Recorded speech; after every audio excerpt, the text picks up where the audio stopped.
They train with the 2MK team. Today we are working on some execution and the defense stresses that come with execution difficulty. I got the report from OmniRabbit about his experiences at the monthly anime tournament at Balance Patch. B5, 5B, Boston Blue Beat. You may find different references to it online if you check it out.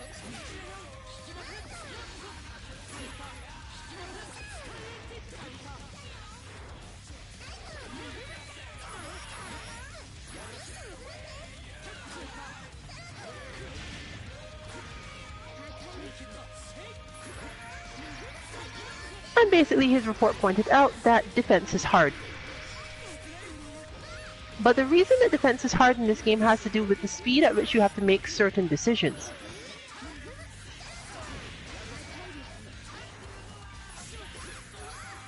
So, for that purpose, I'll be hanging back a little bit today to give him more chances to fight Just Vine's Jack-O, and she in turn will be attacking a little bit more, aside from the obvious repositioning and winning out in that way. But when she does get a knockdown, expect her to go in rather than stay out. Similarly, on purpose, we will have OmniRabbit probably spending a little less time getting rid of houses, as focusing on that causes the sort of distance back and forth play that we're normally seeing before. But Just Fine has a lot to gain from this as well, as she has plenty of instant air strike work to do on both Baiken and Jack-O.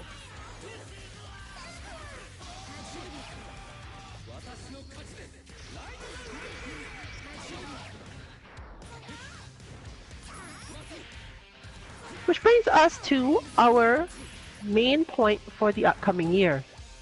We're about at that point where, while awareness is not completely fixed, we've definitely got more of it and specific ways to train it. Our Street Fighter V bots have generally not been about this, but we have been able to get more awareness practice from Dragon Ball FighterZ bots. And it definitely seems to be paying off in multiple games. More stints with Under Night In-Birth, and more advances in our skills in Guilty Gear.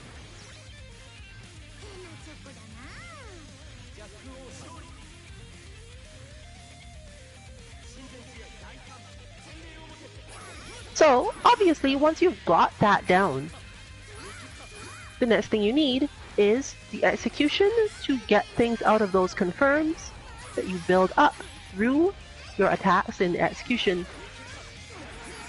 And of course, the actual execution to finish specific things.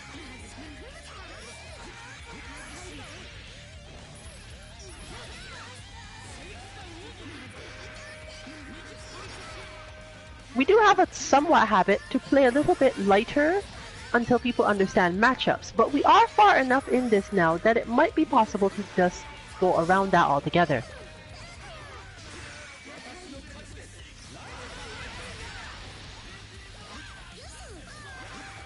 Stress can be a real limiter on your ability to execute all sorts of things.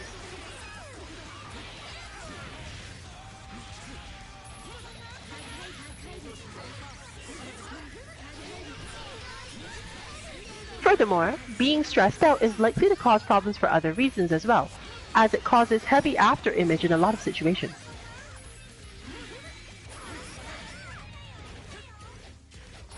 Becoming frustrated at your inability to execute a particular defense just makes it more likely that your opponent will be able to trick you into doing it and bait you when you shouldn't have done it.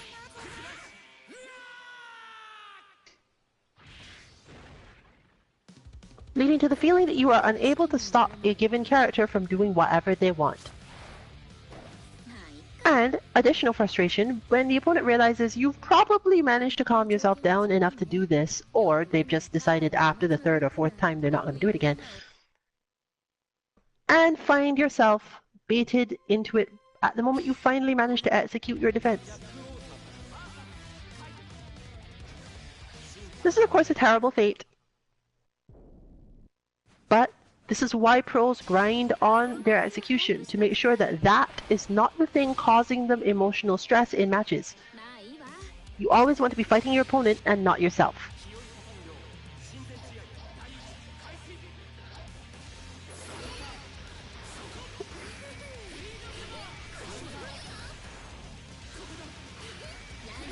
As far as I know, there is no difference between PS4 and PS3. I think you could even play them together. The crossplay issues are with... Actually, I don't know for sure. We should probably look into that. Last I remember, you could play them both.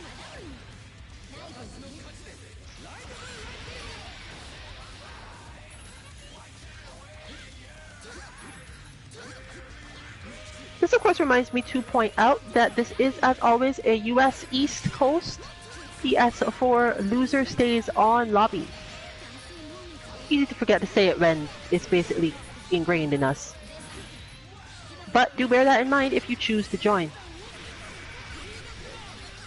Beginner to intermediate, if you find you're a complete beginner, or you only really feel like you know combos, just let us know if you're getting overwhelmed in neutral and people will go a little harder. You'd think that would make the opposite sense, but it's generally a little bit easier to manage to do damage against people who have mostly practiced combos by going in harder and potentially leaving yourself open. After all, no amount of combos pay off if your opponent is playing neutral too well for you to actually ever hit them.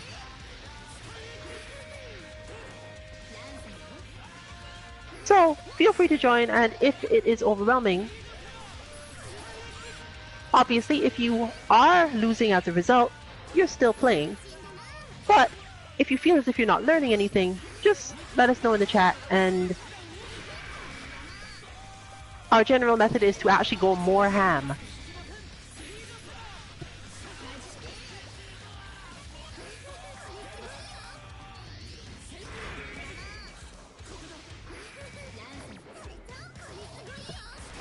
And that of course sums up what is going on here. Just Fine needs to practice certain high-speed execution attack vectors, and OmniRabbit generally needs to deal with more the stress caused by various characters. So for today, the rule for Just Fine is basically never stop going in, which is probably going to lead to a vast difference from her normal play, in which these two often time out due to all the mind games going on. But expect to see a lot of JAO today, as the entire point is for OmniRabbit to get used to this and therefore, effectively, to win.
ちょっと前にさ、人間は外見や所作で大体中身がわかる的な本が流行ったわけよ。興味もあったし欲しかったんだけど、なんか今日いらなくなったわ。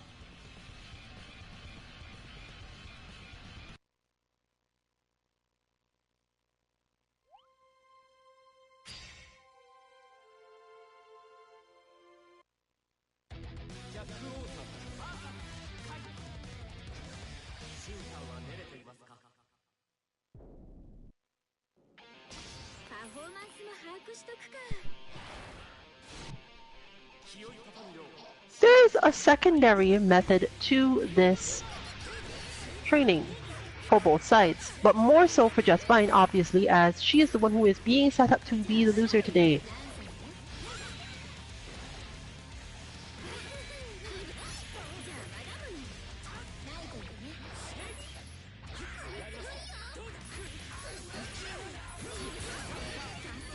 As she is fighting one player who needs her to do more attacking,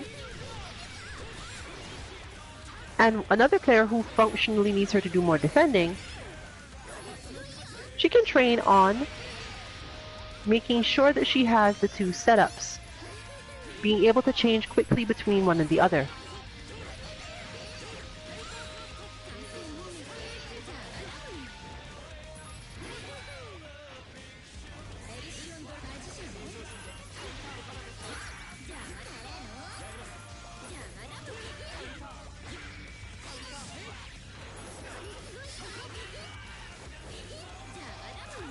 However, she can also use the fact that understanding the stress is more likely to make her opponent do the same things on wake up.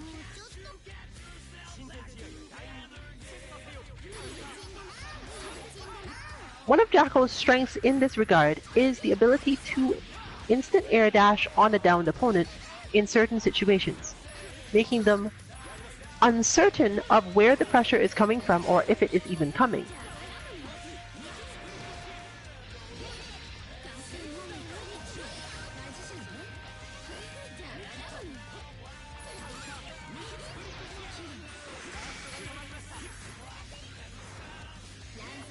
It is also one of the things that we were dealing with in terms of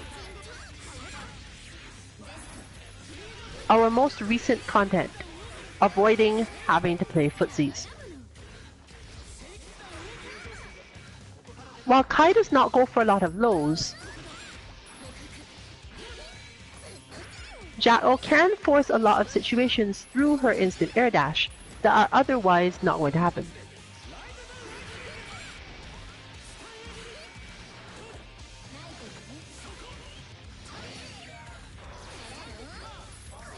So, since her goal is at least partially to create stress on Rabbit, this is not a situation where she has to actually attack on every wake up. She just has to go in.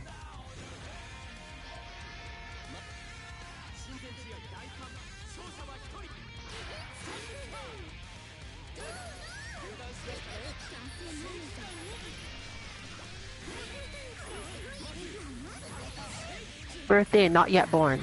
Okie dokie.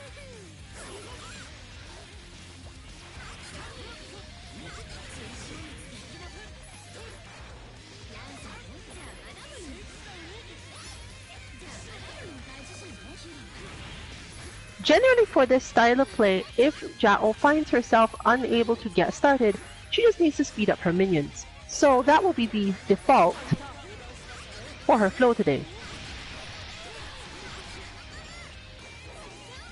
At least in this part of the fight. Well, this fight, I should say.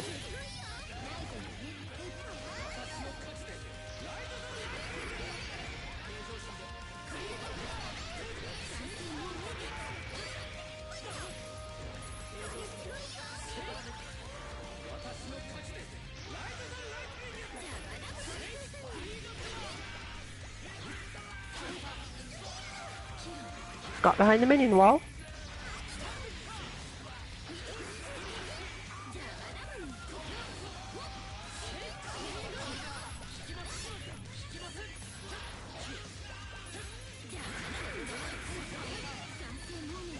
Instant air dash is a difficult execution for many people in many situations, as it is one of the fastest inputs in fighting games, and one of the only inputs that requires you to go back to neutral, at least in most methods of executing it. There are some very complex methods of executing instant air dash that do not, in fact, require you to go back to neutral, i.e. to lift your finger off the D-pad or your hand, let the stick go back to neutral.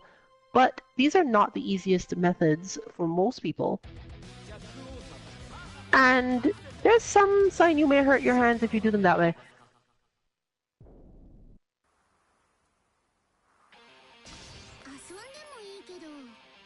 The short answer is that you are going to hit either jump into forward or forward into jump, and between those two there must be a moment where your hand is not making the control do anything. But now we're discussing Axel. And for Axel, and for today, Justine is not required to go in. So she gets to have a rest from all of the mental shenanigans that playing somewhat unnaturally for her causes.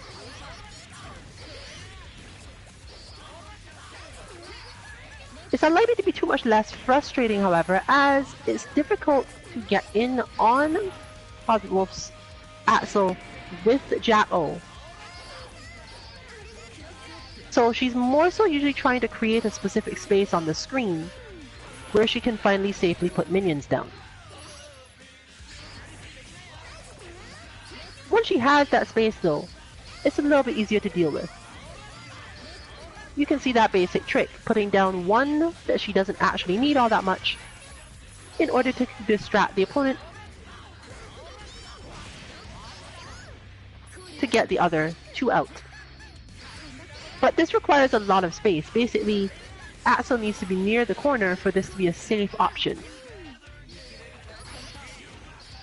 And it can be a little hard to get him there sometimes, as her projectile shield does not save her from his attacks in general.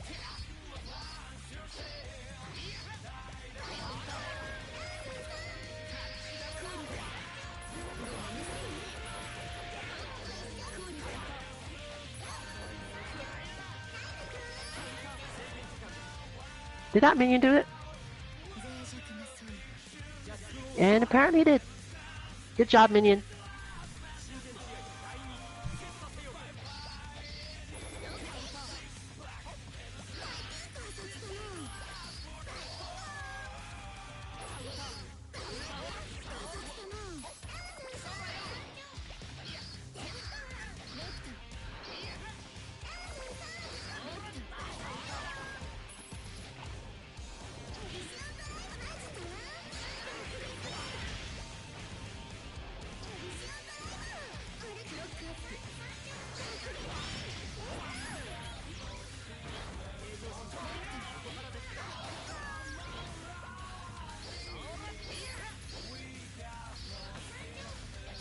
In this match, it's not as necessary to speed up minions until Axel has gotten himself enough time to defeat a lot of them.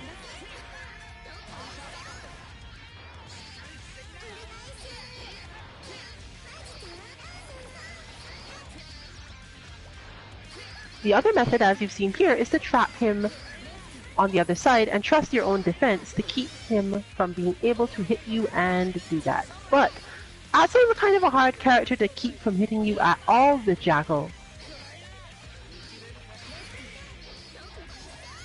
as it takes a lot of meter and a ton of awareness to prevent any damage at all. On the other hand, if Jackal has enough of a life lead, she can do this just to buy time and distract the opponent from the idea that she might be trying to time them out. Still, the cost in meter for this strategy is rather high.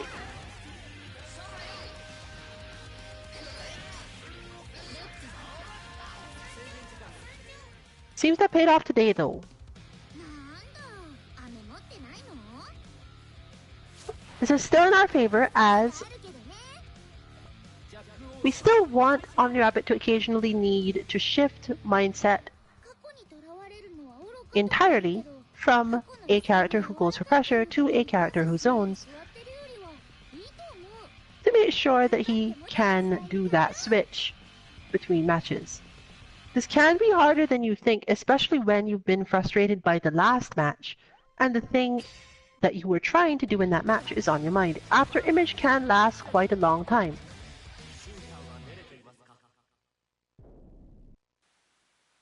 But he does know this matchup relatively well, both against the style of Axel and against Axel in general, so putting it back in and relying on his muscle memory should generally not be too hard.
If you've been watching our content for the last month or so, you'll know that part of the reason why all this is so important is because OmniRapid only recently managed to get his flight state completely fixed. Meaning that he effectively has to readjust to a different sensitivity, and in some cases even a slightly different timing and reliability of his execution. And different games have different strictnesses and requirements for this. This has been well known for many years, but it's not something that people who are not too familiar with fighting games have a reason to innately expect or understand. It's simply true that in one game, the 623 or Shoryuken motion may have an input shortcut, some leniency in timing, or some other factor that makes it easier to execute than other games. That can range from whether or not the input priority is set correctly, whether the character has a quarter circle forward move with the same button,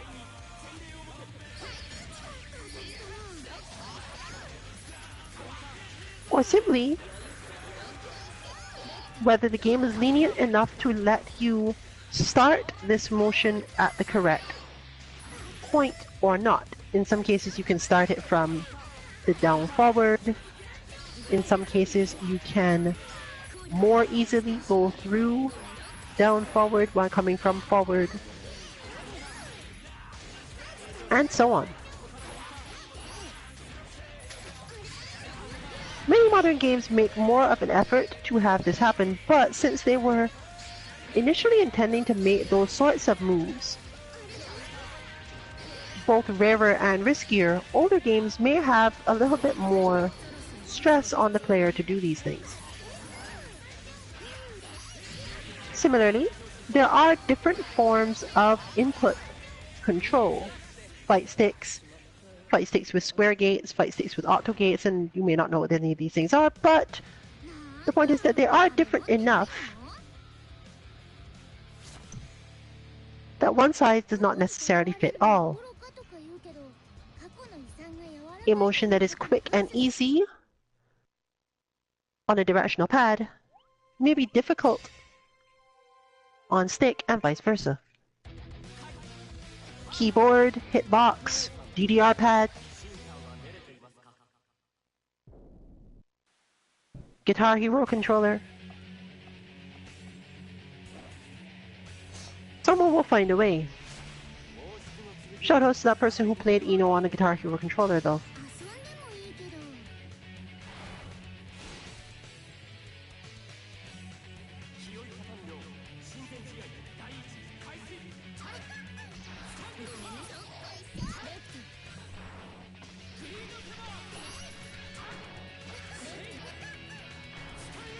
I'm actually fairly convinced that if you could make guitar controllers that actually worked by electric guitars, there are a lot of musicians out there that could seriously beat people in fighting games. Well, guitarists specifically.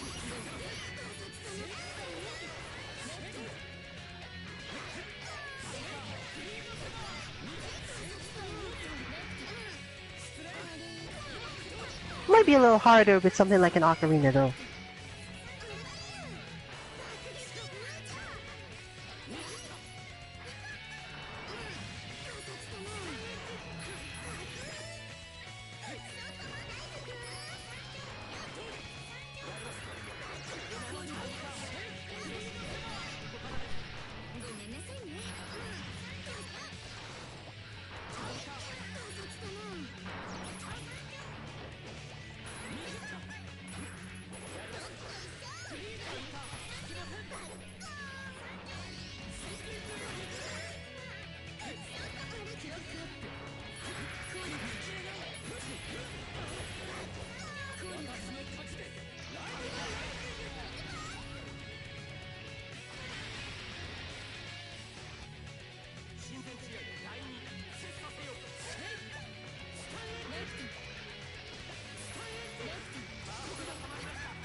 Jack-O is one of those characters that gets to avoid playing footsies through instant air dash because she has something we call controlled forward drift. This term is not exactly common, so don't go looking for a bunch of it. It was sort of a weird translation of a Japanese term that I think I could probably find. The idea, however, is that since the character tends to move forward after certain moves, and unless they cancel the recovery of those moves, they generally will drift forward. The opponent expects them to be at that space at the end of the move. However, you can change the space very slightly either by cancelling out of the recovery of the move, or in games like this, jump cancelling either the move itself or, again, the recovery of it. Understanding when you can or cannot do this is very game dependent, very move dependent, But learning the timing for it is generally relatively easy. Actually executing it once you've learned the timing can be a little rougher. It also depends on whether or not the game lets you cancel things like dashes in the same situation that you can cancel jumps, which most games do not do. They let you jump cancel, but they won't let you dash cancel in the same space, meaning that you have to be pretty on point with your execution, in that if you try to do what is effectively a pre-dash in order to get an instant air dash, and you mess it up at all, you will end up with nothing, which might be good or bad depending on what your character does.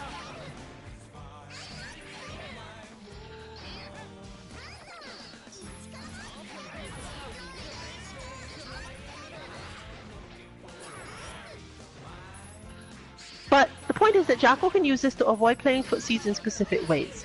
She has her... I don't even know what to call that move. The ball bounce smash. This move has a property very much like that, which is why you can see often that Just Fine cancels the end of it into either her crouching heavy slash or her standing dust.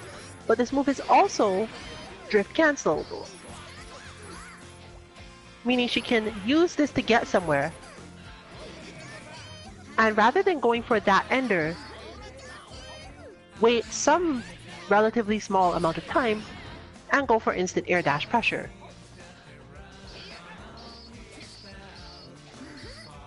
Now, the main thing is that this is less required, given that going into the dust is just as good functionally.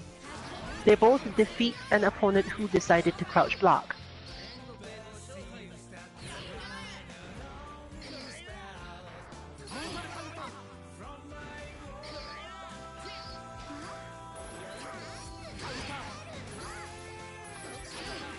But when this move is spaced perfectly, it's super devastating to be able to do that.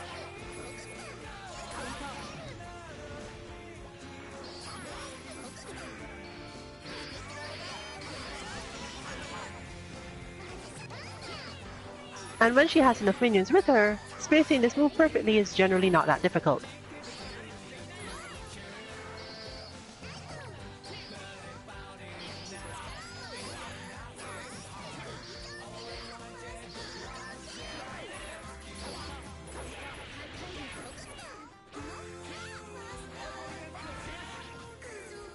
Therefore, the main timing in which this is useful is as shown there. If Jackal can recognize that the opponent has been clipped by this move but were not on the ground at the time, she still juggles them, but they're going to drop out of it at the end, meaning that the dust will have no effect, whereas jumps or instant air dashes may set up a situation she likes better.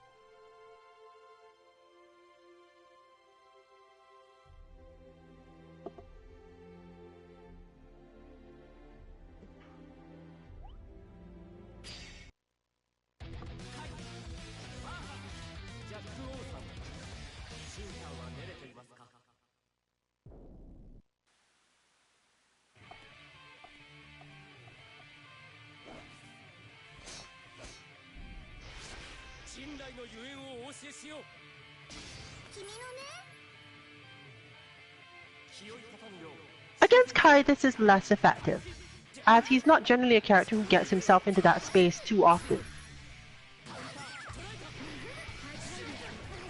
But he does at least somewhat do it while having to deal with Elysian Driver, as an option from her side.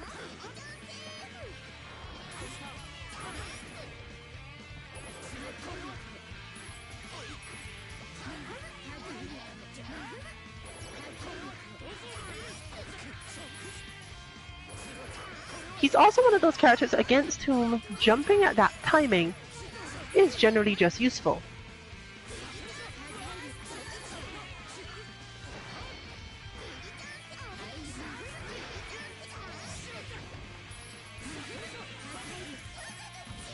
As it increases the amount of baits that she gets on it.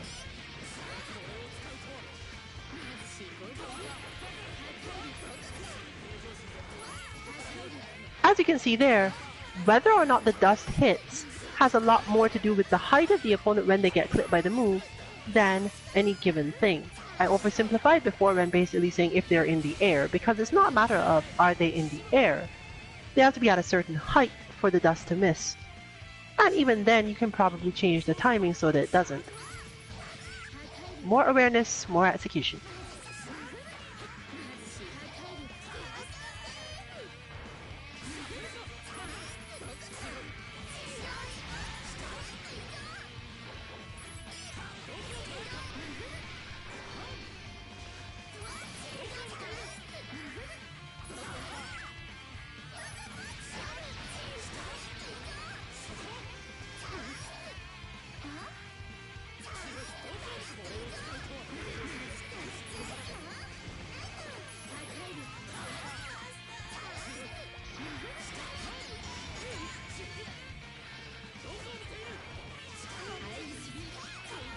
Jackal's Instant Air Dust is also one of her primary options against Kai when he is backing off away from her.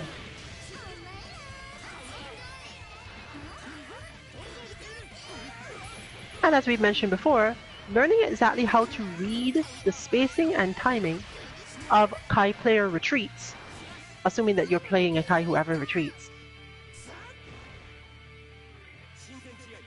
is really important for taking whatever advantage you can, as he doesn't really give a lot of ground normally.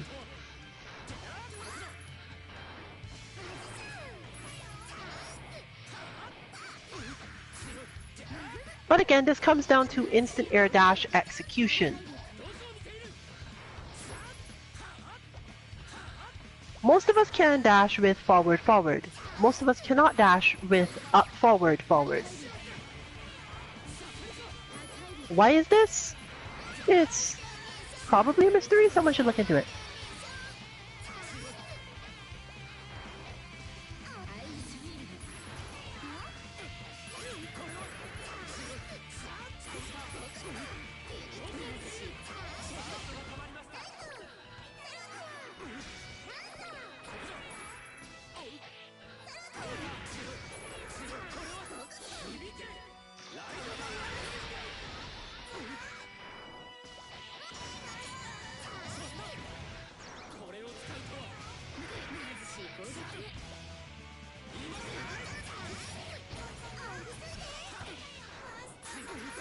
In Kai's case, this is compounded by the fact that if Jack-O was a little too close, and therefore he still has the ability to punish her for trying to poke at him on the retreat, he's also close enough to get caught in her command grab.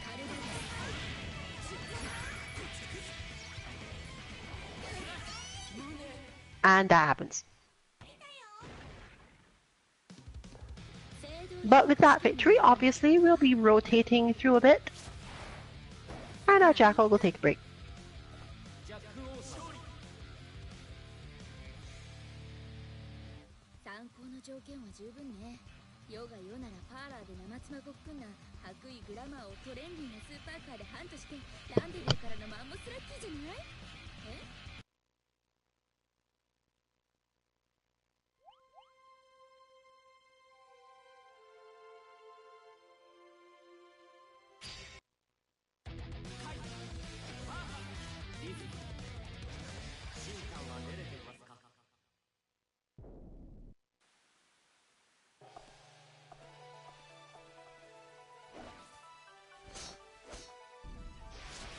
戦いは私に任せてください。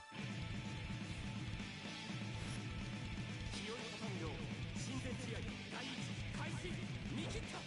スタイルキック。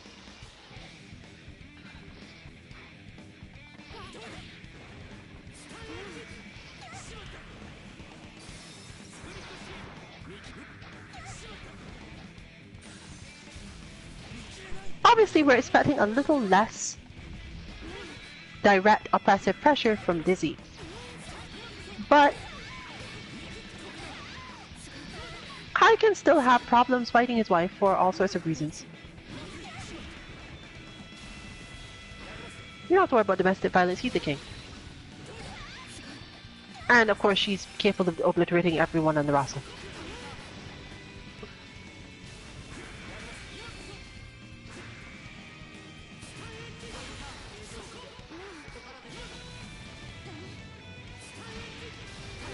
At this point, even though it may not look that way, Dizzy has the advantage. As she gets closer and closer to having to worry about anything, the higher the chance it becomes that she will just use her super. At the moment that Kai decides, okay, I'm going in, I've got to push it as hard as I can to get in, and Kai as a character is really weak to getting hit by Dizzy's super. At this point of the match though, she usually has to make more of an effort to get out of this situation, as she can't really build up meter when Kai is this close when she doesn't have any yet.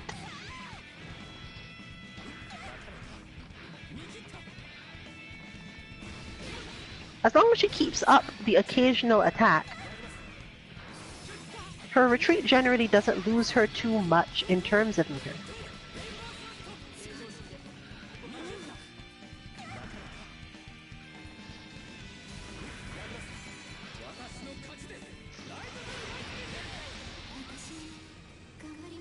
But Kai goes for the super, presumably to force the green block or hit, as the green block would get rid of the last risk by reducing Dizzy's meter and getting Kai close, even if he takes the punish.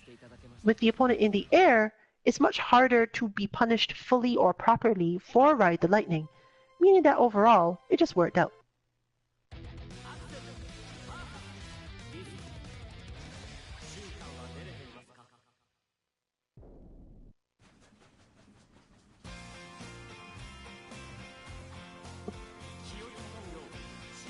But it is time for the Tuesday train.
This Tuesday train is brought to you by Rural Internet.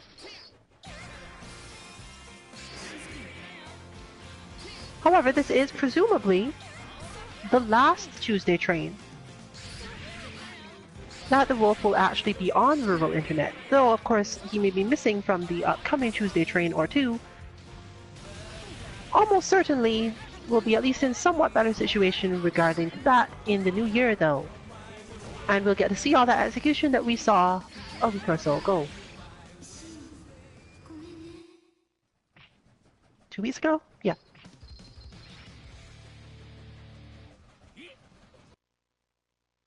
On that note, shoutouts to all the people out there doing their best to get better at fighting games on rural internet.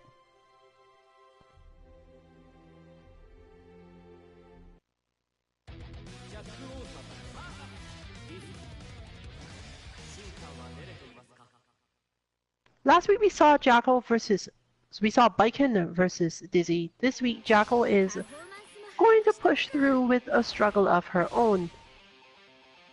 Jackal obviously has the tools to deal with this. Some of Dizzy's projectiles are dealt with by Jackal's projectile shield and some are not.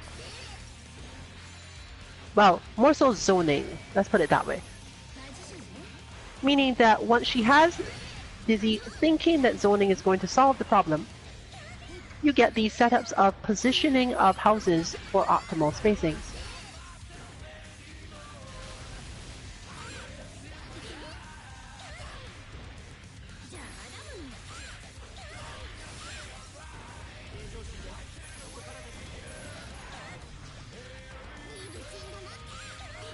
Unfortunately,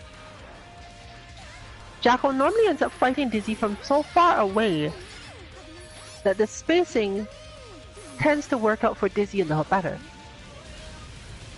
She does have a couple good options for approaches though, since so many of Dizzy's attacks can be stopped by hitting the attacking point.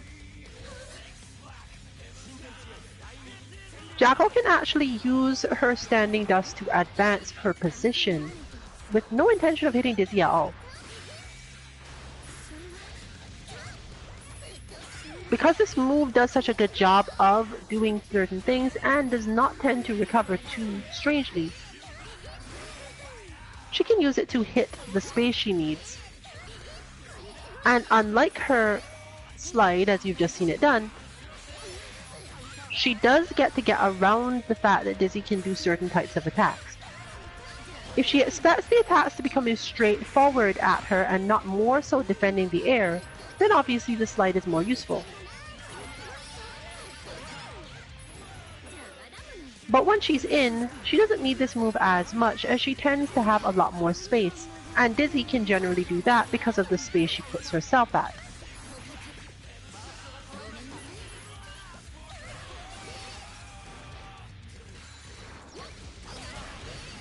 In general, because of the slow method of Dizzy zoning and the limited range on certain moves, once Jackal has been knocked away, she generally has just enough time to put down one house before anything else happens.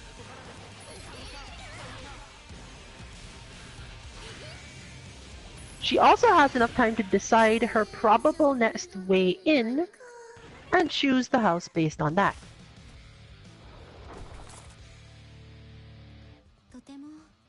You can use it to telegraph against a person who you think will get flustered, or attempt a fake out against a player you think is trying to read you and frustrate you instead.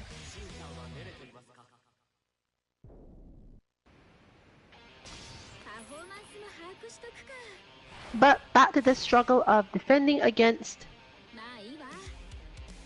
and executing from the other side the instant air dash strikes and instant air dust.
精錬することだ。はい、勝利。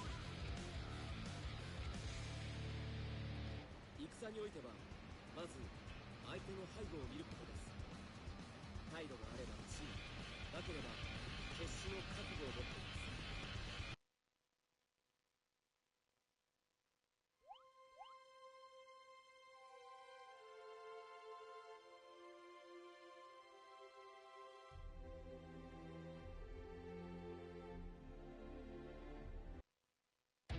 ジャック・ローさん、アクセル。シンさんは練れていますか？ Learning to switch mindset in matchups is not necessarily a skill that many people needed once fighting games came to home consoles. Sure, most of us had at least one friend who'd play a ton of characters, assuming we had any friends to play the game with at all. And a few lucky people had enough of a group for that to be a problem. But it actually causes an interesting stratification. The player who is not good at doing it in a winner stays on situation loses, and therefore doesn't have to deal with it more.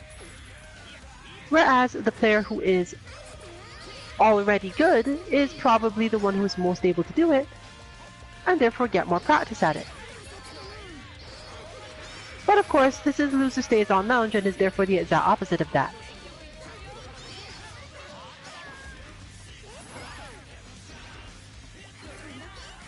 At a tournament, people are setting up your matches for you, and generally you shouldn't be playing the same opponent too many times consecutively.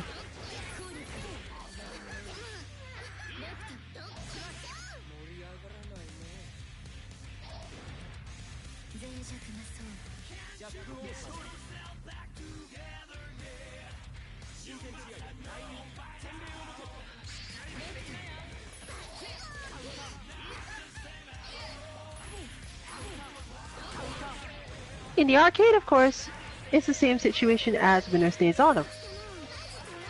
You can do it, but you have to be good enough at doing it to win in the first place.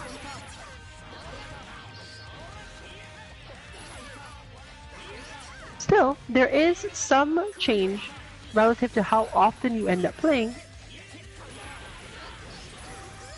and how well you know the character in question, as one of the harder switches is actually switching between two different players of the same character, presuming that the game is deep enough that they can have different styles.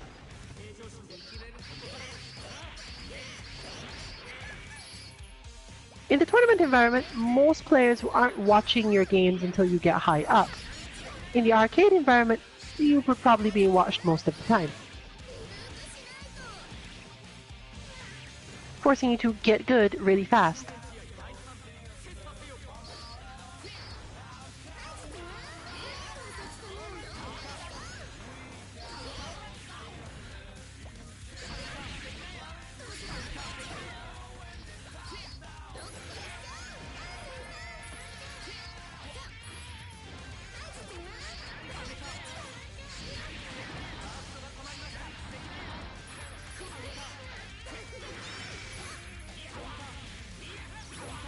Because of the way the human mind works, therefore, we do a lot of what we do habitually, meaning that you're more likely to keep on attacking if your last match involved a lot of attacking.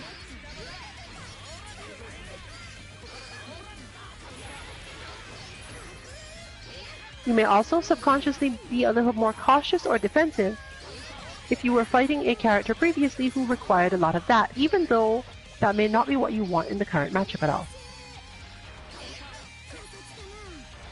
For difficult characters with a lot more technical rhythm involved, this gets even harder, as you are relying at least partially on memory and muscle memory in a lot of spaces.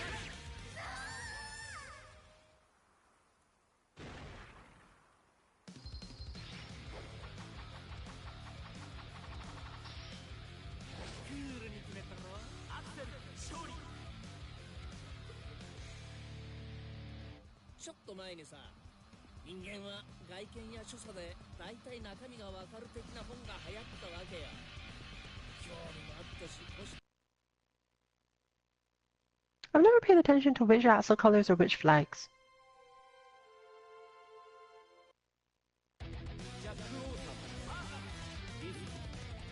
Are they all in fact flags?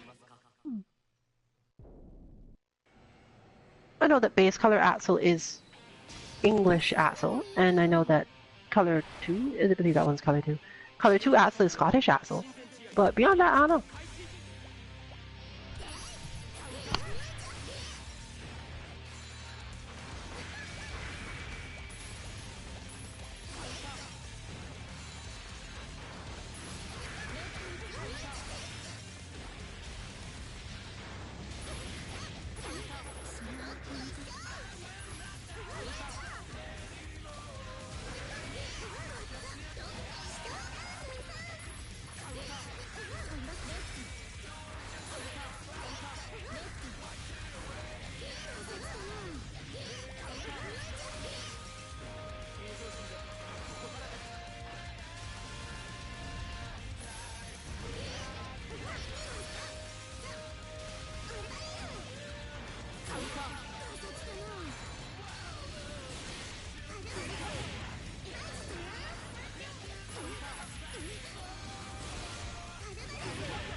とても懐かしい匂いがする。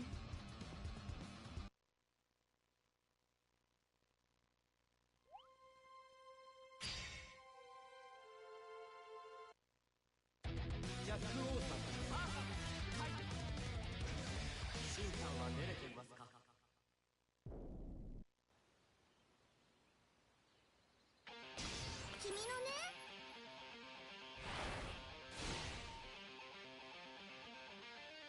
清い方のよう親善試合第一開始。ここは見えません。カウンター。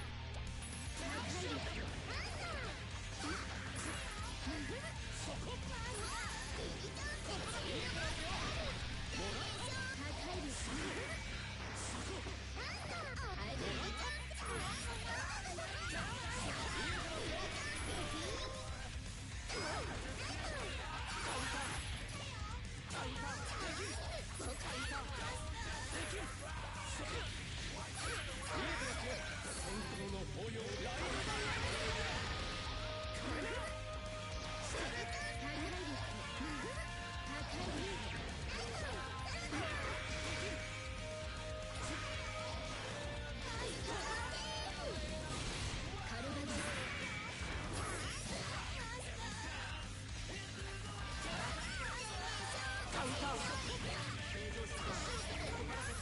戦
say you saw some top-notch real estate management.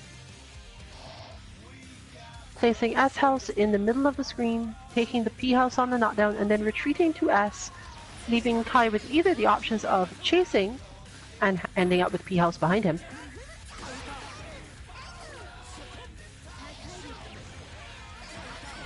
or staying to destroy P house and allowing kick house to be placed.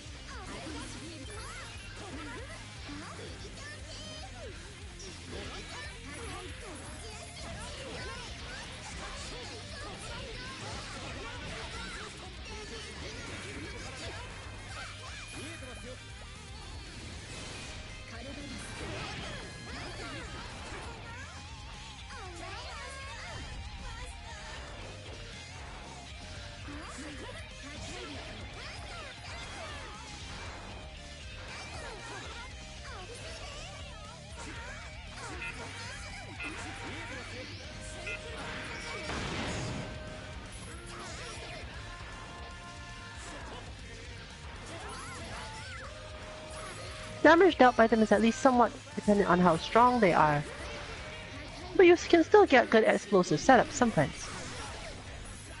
And since this ability does not generally come a lot into this matchup or the general flow of the game,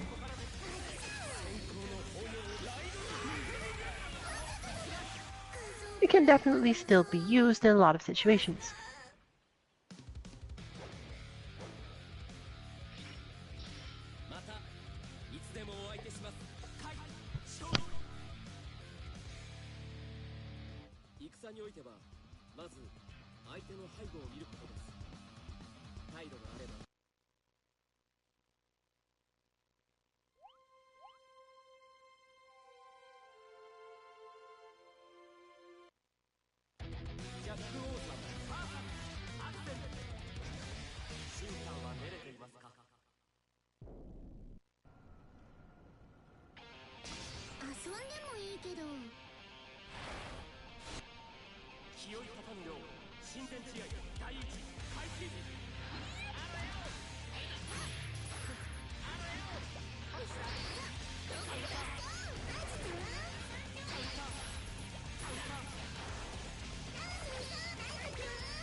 にとらわれるのは愚かとか言うけど、過去の遺産が柔らかいということに感謝しないで座ってるよりはいいと思う。頑張って元の時代に帰ろう。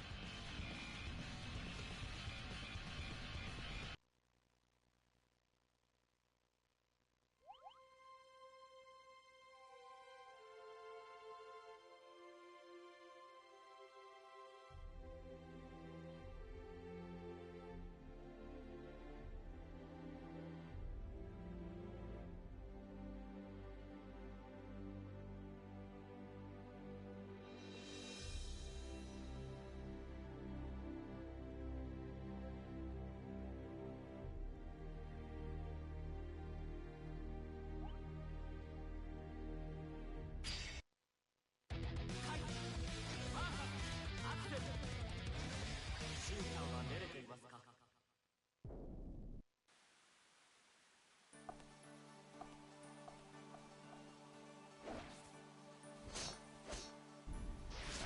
いい試合にしましょう。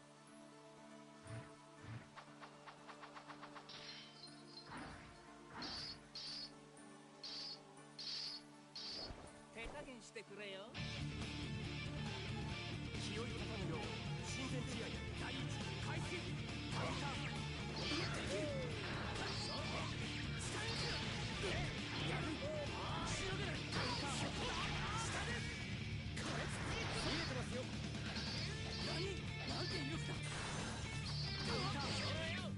カウンター本気を見せましょうか。なんて威力だ。ここだ。しのげない。カウンター平常心でここからです。カウンター平常心でここからです。なんて威力だ。やったな。しのげない。ここだ。ジョンスン気を見た。来ちゃった。アクセル勝利。親善試合第2勝者は1人。カウンターいやカウンターノリノリだぜ。ノリノリだぜ。できる。やる。カウンターここだ。これだ。ジョンスンここだ。隙あり。本気を見せましょう。いいですよ。これなら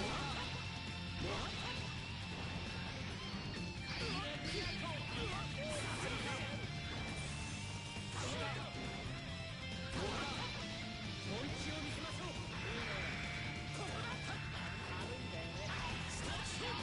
ここだ。これならフォークダンスのストップ。これならここだ。これならしのげない。なんていうカウンターだ。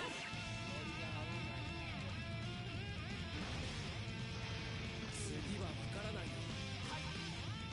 親善試合第3洗礼をもて。下で本気を見せましょうか。できる。ここだ。なんて言いますか。いい子だよ。本気を見せましょう。隙あり。カウンター本気か。できる。しのげない。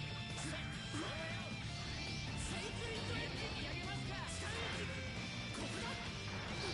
なんて言いますか。カウンターノリノリつってろ。そこノリノリだぜ。これだ。本気を見せましょう。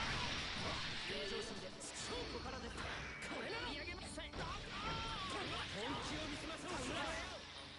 これが走馬灯的なあれかな。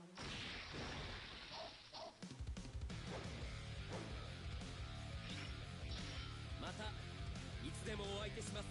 はい勝利。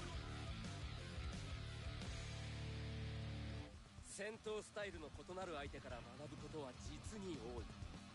私の所作もあなたの糧になれば幸いです。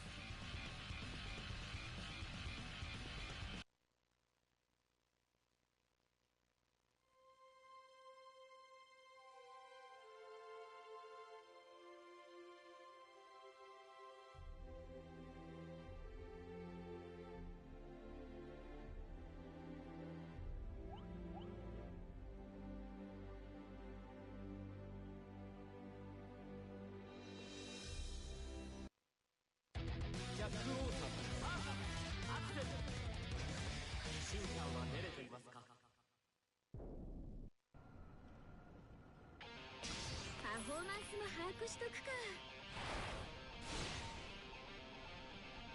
まあいいわ。応戦します。気負い立たぬよう親善試合第一開始。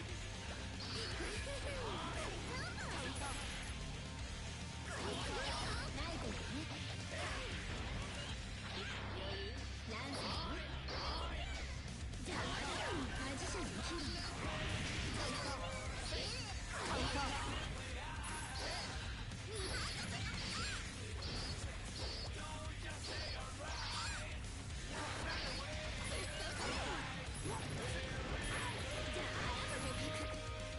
ごめんなさい、マジシャンね。じゃあごめんなさい、ナイトね。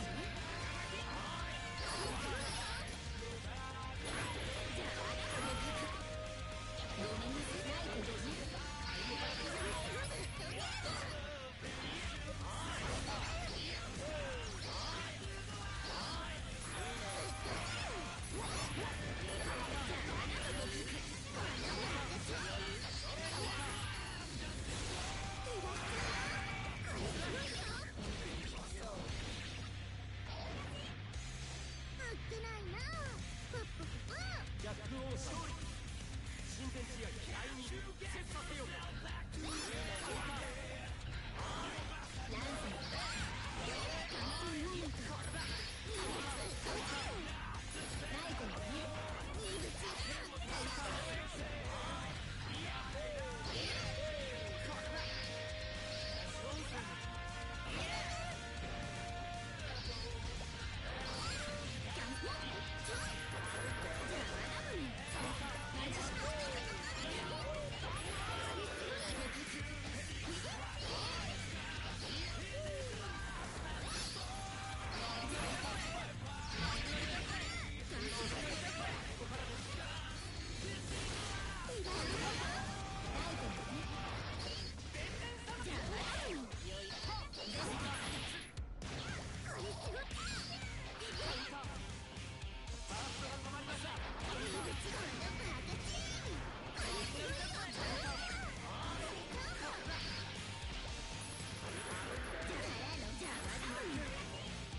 エリシオンドライバ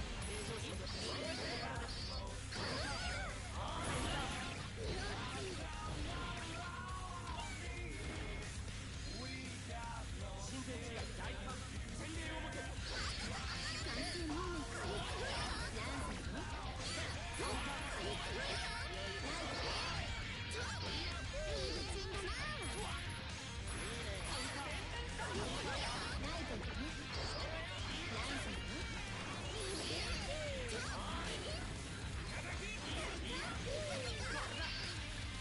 いいブチンだな。マジシャン完成モーメント。マ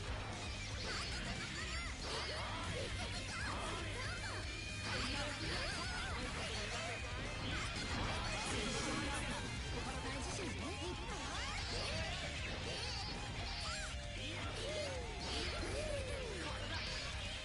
マジシャン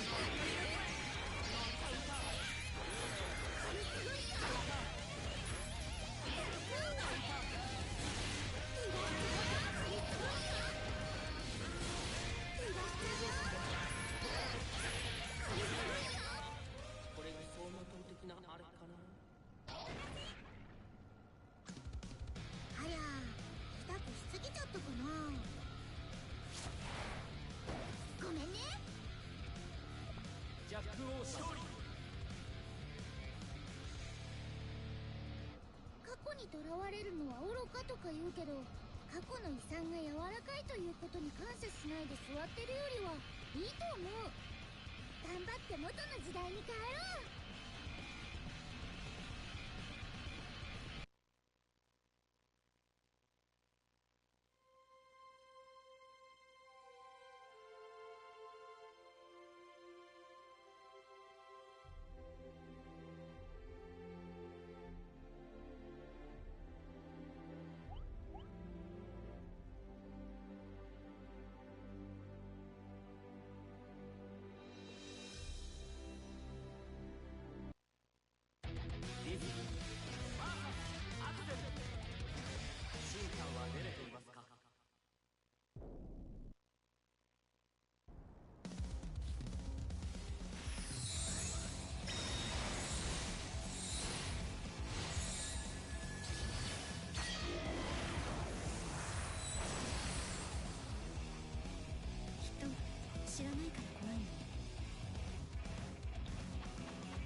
And the lowest of clips.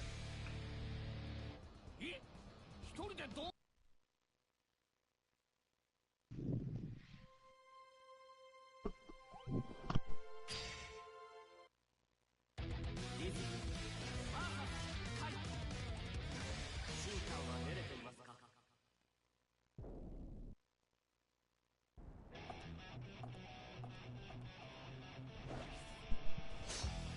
And best theme. Let's go.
納得していただけましたか。もうあなたと戦う必要はありません。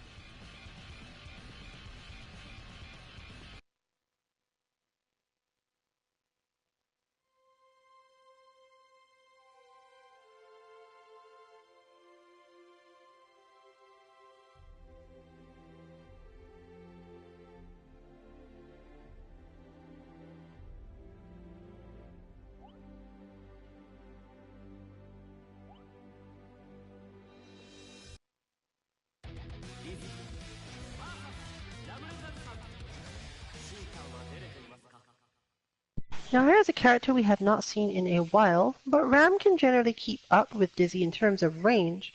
Dizzy tends to spend more time in the air, but she has to rapidly switch between air and ground approaches to keep Ramlethal from being able to just set up defenses, rather than having to quickly react with them.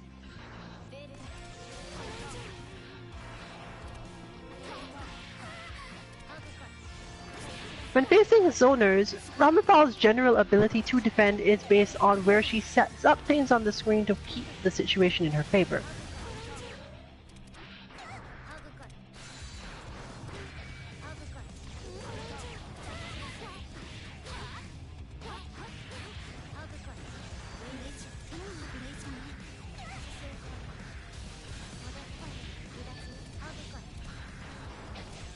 However, this does force Dizzy to be constantly aware of where these things are, and as she can't easily attack them, compared to most characters relatively, she has to spend time on this, reducing the amount of time she actually gets to set up her zoning, making this a relatively high awareness match.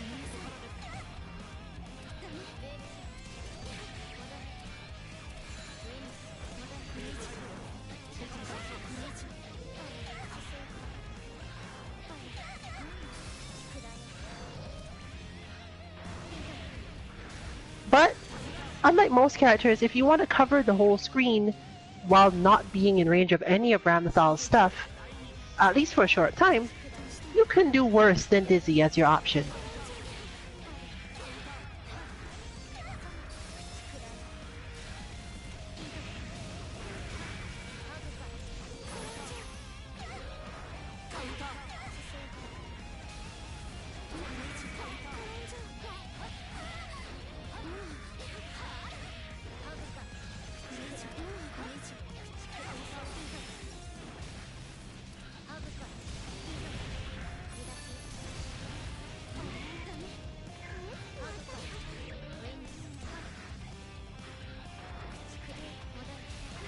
Fortunately, Dizzy has high aerial mobility to help her stay out of situations altogether if she really wants to retreat. That third air movement really helps against a character who is based so much on setups and spaces related to those setups.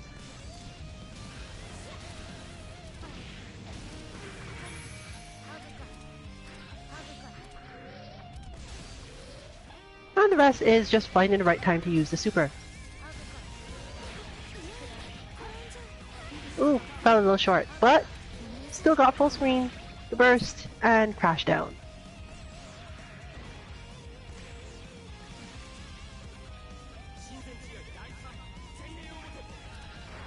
Ramthal is not specifically very weak to Dizzy's super, as she can do a lot more things while staying aware at the other end of the screen, but if you can force her to eventually feel that she has to get in, you can get some stuff.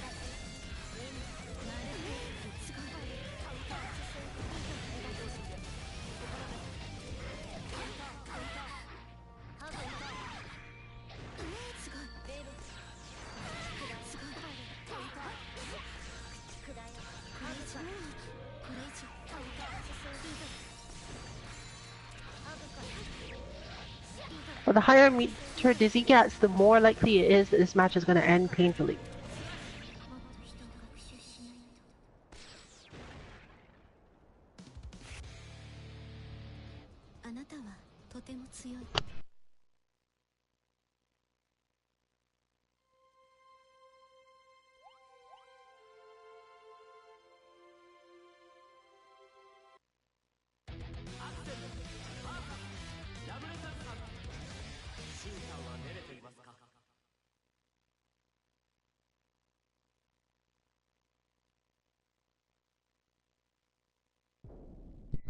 Axel's ability to handle Ram is complex because the character is more capable of getting in on him than most, as she can stop him from using zoning tools too recklessly. If they decide to play at full screen, he still has a huge advantage, and if she tries to get in without setting it up first, same applies. But compared to most characters who have to do something specific, Ramthal can play closer to her natural game plan to try to get in here.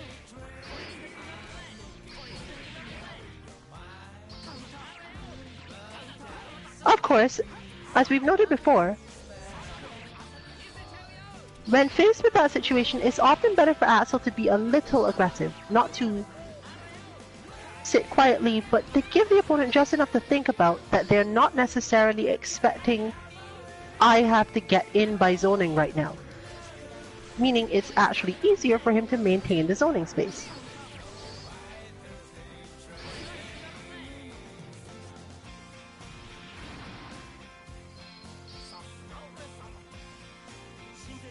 As slight forward movements are not really dangerous for him against Ramthal when he gets a knockdown or has just hit her and has advantage, that sort of thing is his main concern. caring about his awareness and level of stress when she does manage to get in.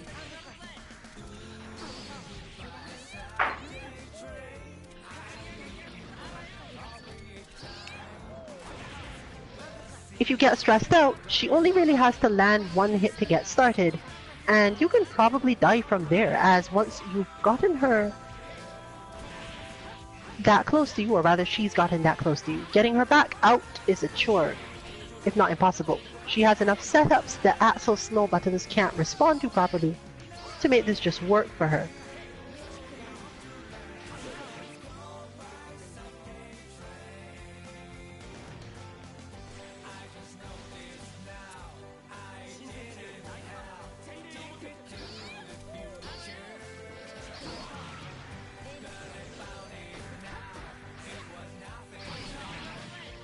But as Ramlethal actually has enough power for this in terms of outputs when she's on the defense against Axel, he has to be ready to confirm some pretty difficult things.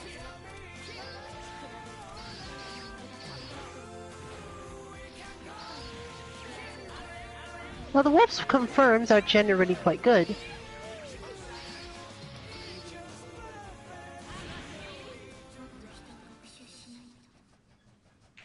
And while it may look as if he is, as noted before, going a little ham, a lot of this is actually just very precise Axel spacing, leaving you with very little to do other than straight up defend it.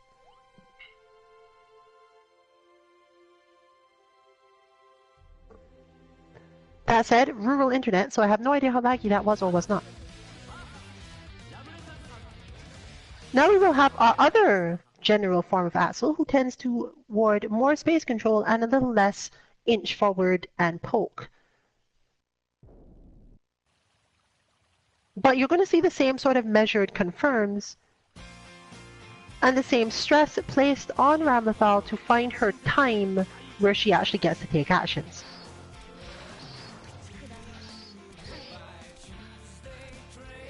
Against this, moving around more, both back and forward, can be helpful, but again, you're facing a player with an extremely measured flow and understanding of where they want to be on the screen.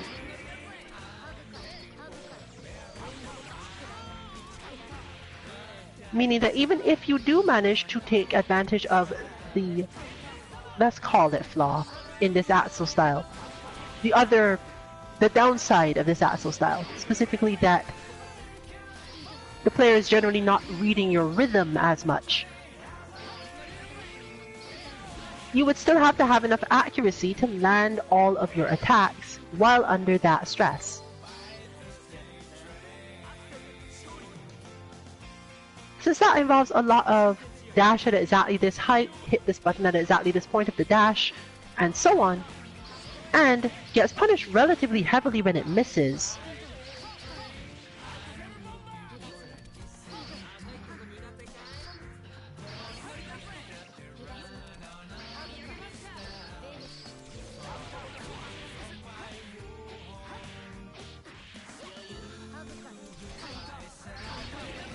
Ramlethal is looking for moments like that where she can get any control at all and extend that control as long as possible.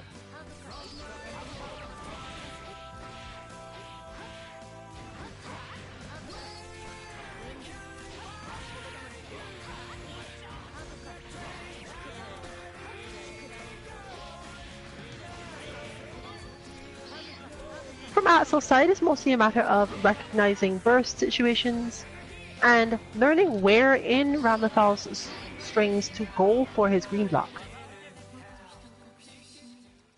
as he does not need it for most of the strikes. Generally, as far as I remember, Axel can react to seeing the vertical sword in nearly every situation with green block, even if he doesn't intend to do anything right after it, as any strike from Ram, regardless of anything else, somehow gets different pushback or something.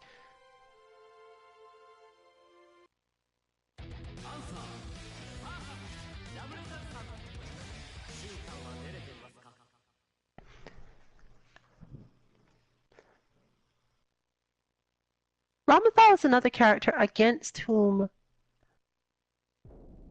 Answer wants high perches. But unlike Kai, where he's trying to get to the one over Kai's head eventually, he's okay with using the one over his own head, as it avoids a lot of her strikes, and when it won't, it's fairly obvious that it won't, and he's able to use this.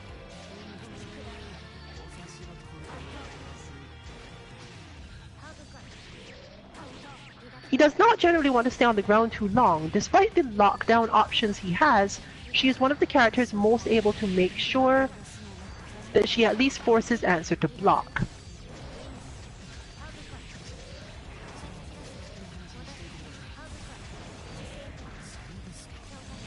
However, she does have the same problem as Axel. She's slow enough that it's difficult to tell whether or not she's going to be able to counter or stop Answer's movement. And that stress is a big deal.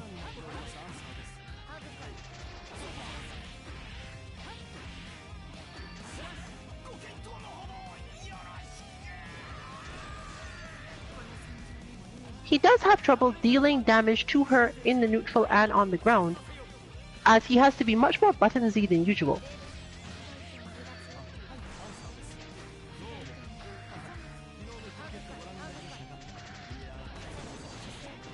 But his cards do work to delete and destroy close range placements of her minions.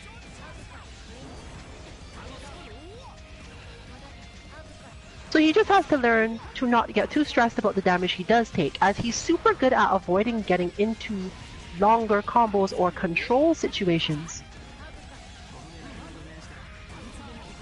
And generally should accept that he will occasionally get clipped while trying to do something else, and that it really doesn't necessarily imply that too much bad will happen to him. The space he tends to be at means that the stagger does not pay off as much for Ram as it could otherwise.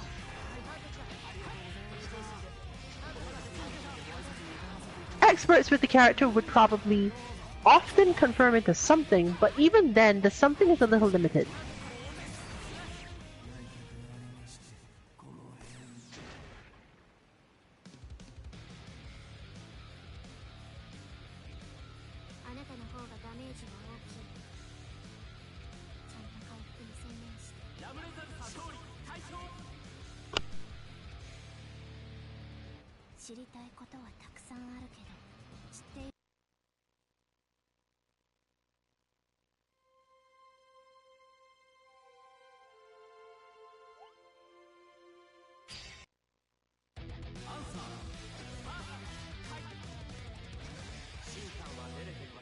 But we are back to a well-known poking game. By contrast, as noted, Answer is often trying to get to the spot over Kai's head.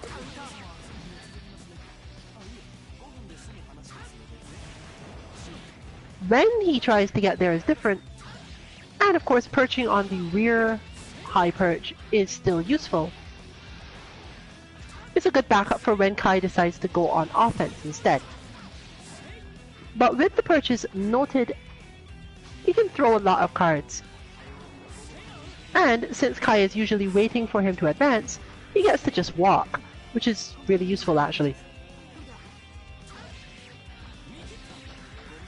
The perch allows Answer to avoid playing footsies, but without having to make his jump arc predictable.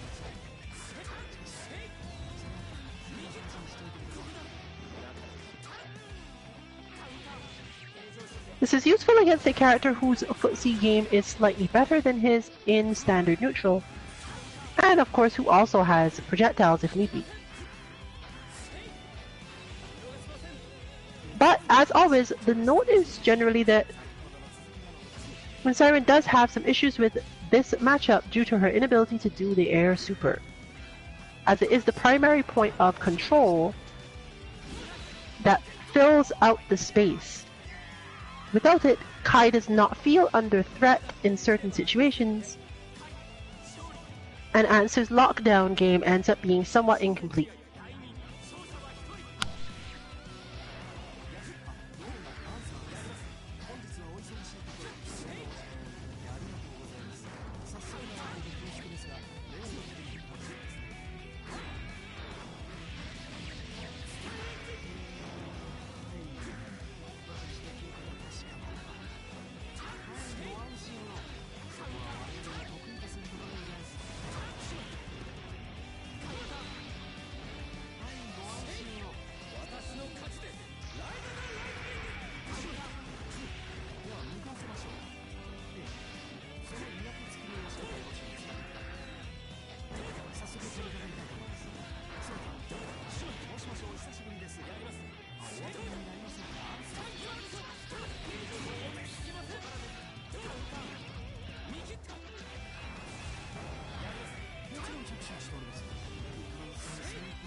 勝負でした。はい、勝利大勝。これが伝え聞く忍びの技か。まさに虚実混交、合間合間に営業まで挟んでくるとは。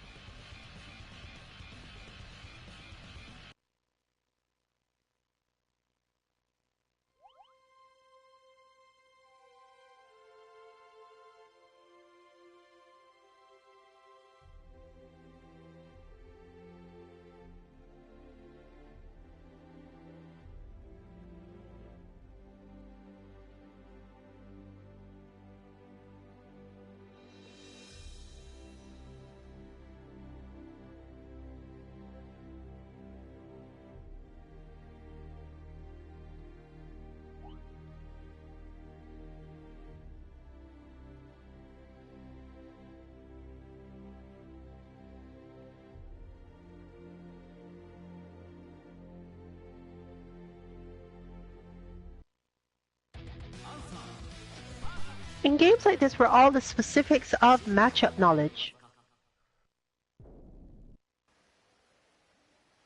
can overwhelm you with the number of things there are to remember, it's easy to get caught up in that rather than learning things like what people will call bread and butter punishes, basics of checking people who are trying to pressure you, and so on in terms of frame data and similar. In conjunction with our general philosophy of trying to keep this closer to a beginner lounge, looks like the internet in fact did not stick to its good form.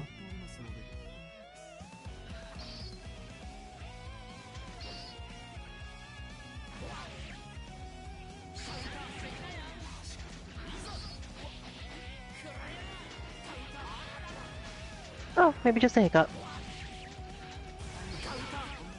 As noted before, it can be a problem when end up not actually knowing certain basic combos. Generally, our suggestion, if you do play with us often, is really simple.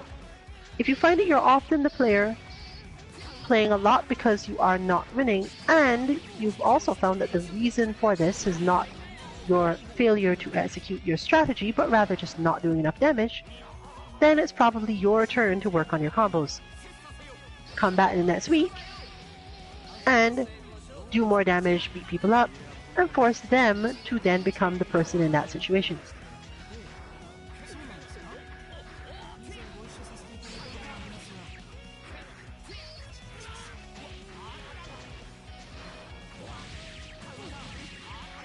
If you find yourself losing for other reasons though, well, obviously work on those.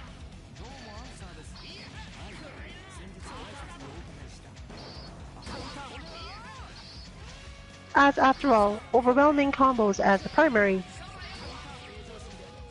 will have the usual effect on a lounge.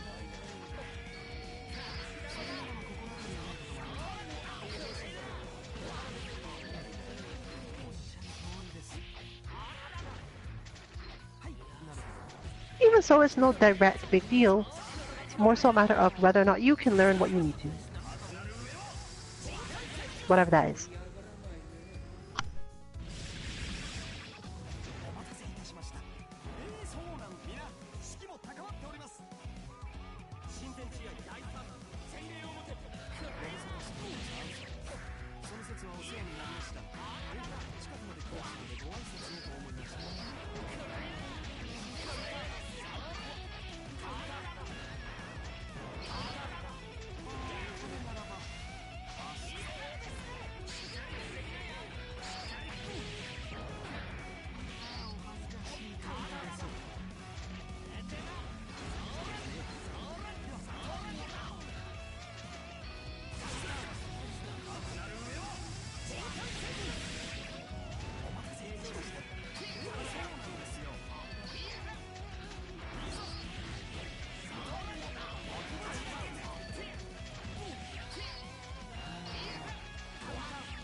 初めて見たぜ。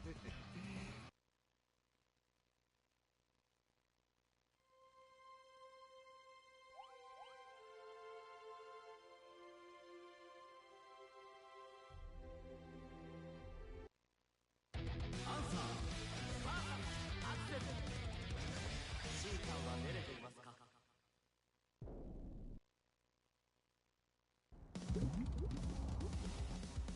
清いパターン量親善試合第一開始。はい、アンサーです。どうも。昨日のクリケットご覧になりましたか？いや、最後に見せてましたね。そうです。ステージ先ほどにも一役か。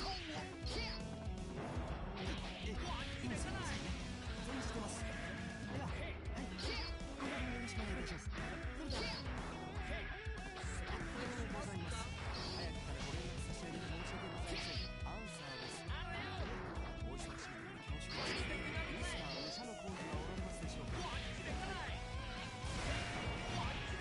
しかりそうなんですね。はい、ご安心を。そこは我々の得意とするところです。ではこの辺で。日本一で働く西成。アンサーです。どうも先日は。いや、とんでもない。こちらこそ。一度お目にかかりたいと思っておりましたから。では。なる上は。それではご満足いただければお待たせいたしました。そうなんですよ。大丈夫です。だけど本人からの話であれば無敵になると信じてますし。十分と。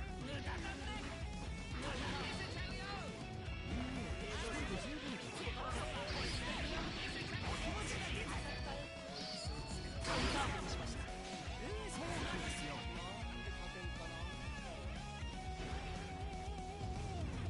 今はそちらに向かっているところです。アンサー勝利。親善試合第2洗礼を持て。もしもしお久しぶりです。お分かりになりませんか？アンサーです。そうそのアンサーです。お元気そうで何よりです。では向かわせましょう。その曰くつきの意識でよろしいですか？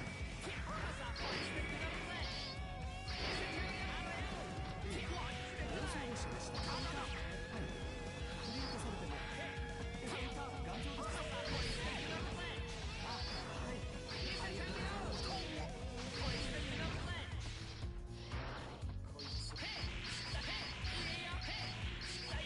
お世話になっております。東東広告のアンサーでございます。はい。いいえ、こちらこそありがとうございます。あの後は無事にお帰り。ご不明でございましたら連絡を。役者が違うっしょ。アクセル勝利。親善試合第3切磋せよ。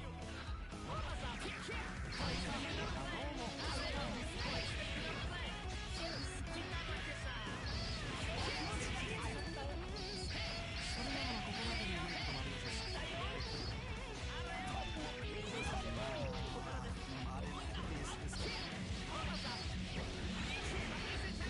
必ずお力になることになります。充電が切れそうでして。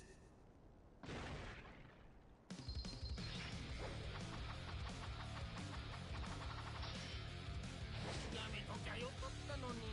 アクセル勝利。初めて見たぜ。これが企業戦士ってやつか。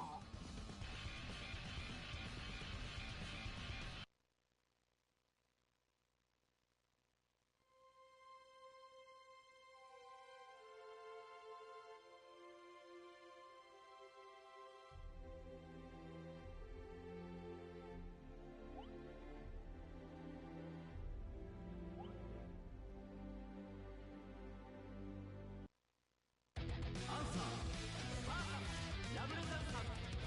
シーターは練れていますか？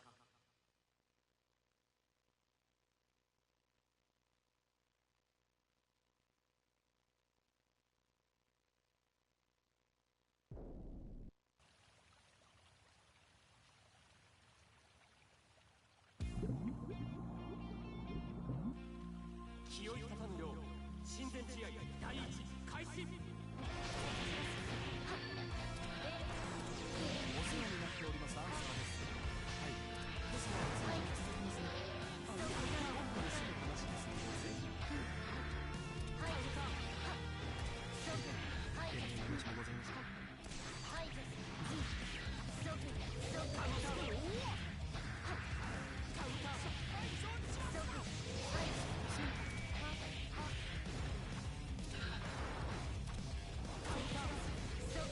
早速取り掛かりたいと思います。そうだ。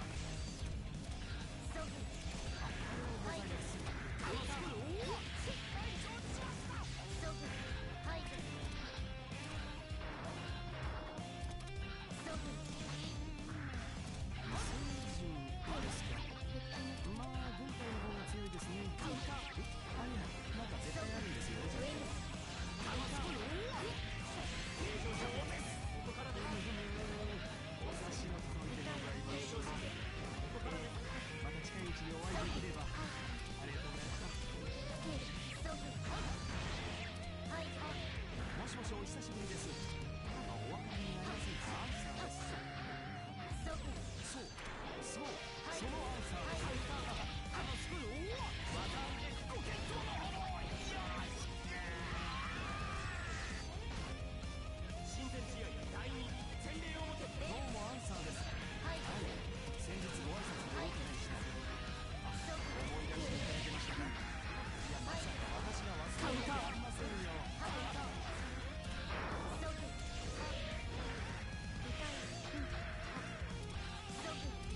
い、ご安心を。そこは我々が確認するところでございます。社長様にもよろしくお伝えください。それではどうも先日はそうやってお恥ずかしい限りです。はい、10代から山小屋でわかります。大体一人二人しかやっていません。申し訳ございません。私どもは申し訳ございません。はい、すぐに済ませます。おはようございます。ミ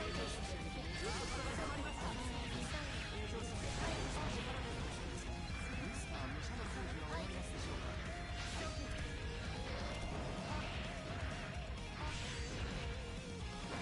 カウンター。あるいは自分そのようなことには。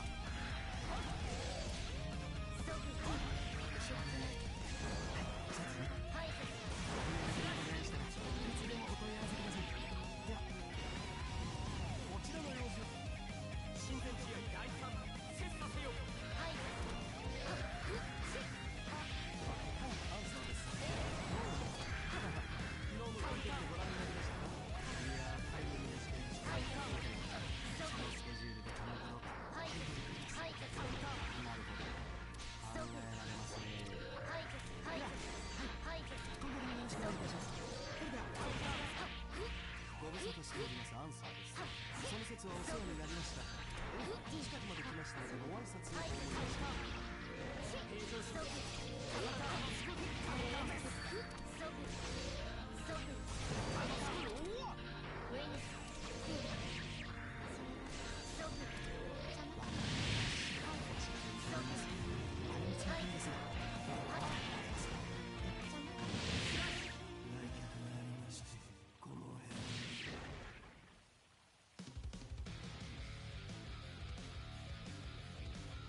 性能よりも経験が重要だね。これも勉強だ。ラムレザル勝利。知りたいことはたくさんあるけど、知っていることもわからないことだらけ。あなたにはすごいたくさんのわか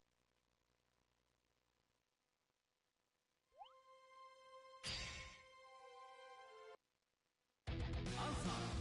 はい。シンカーは練れていますか？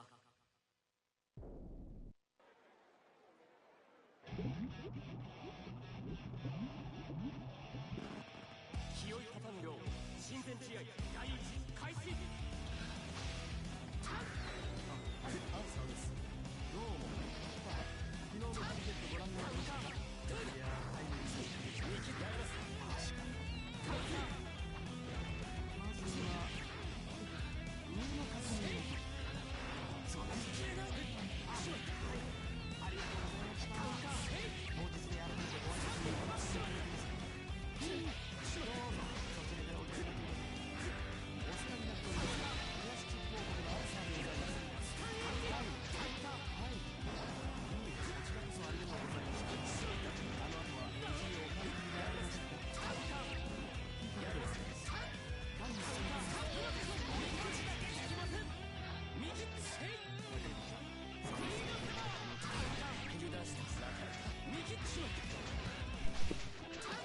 bursting your opponent to keep them off you after they've used a Roman cancel is effectively one of the greatest advantage moments you can get in this game. Your opponent has generally used a lot of meter, but the Roman cancel itself prevents them from being able to build up more meter for a short time. Now obviously in a situation where you found it necessary to burst to keep your opponent off you,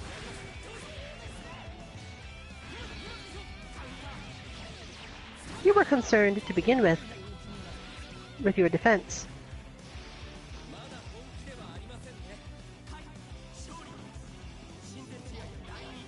But if the Roman cancel was one of their better ways in on you, depending on how much meter they have, they basically only get one more chance at this, depending on whether or not they did a yellow or a red one. 6 seconds is not necessarily the longest of times,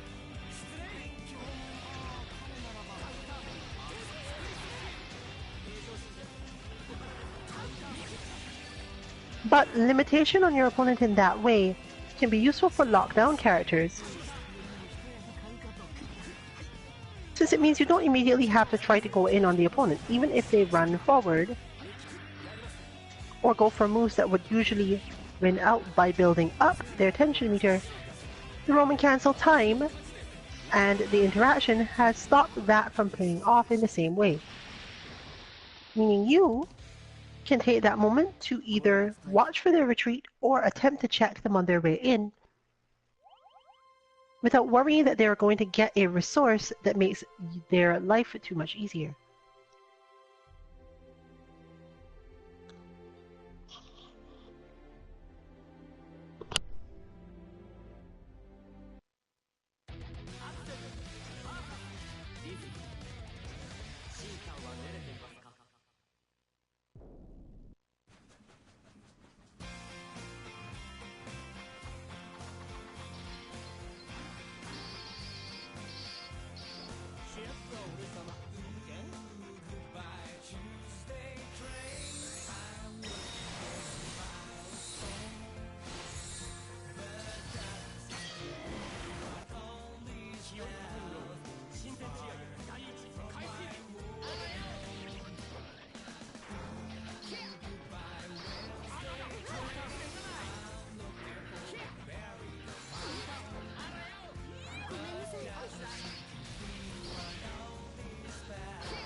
行き止まりで振り向いた時、そこには思いとどめるべき道があります。でも前ではないのです。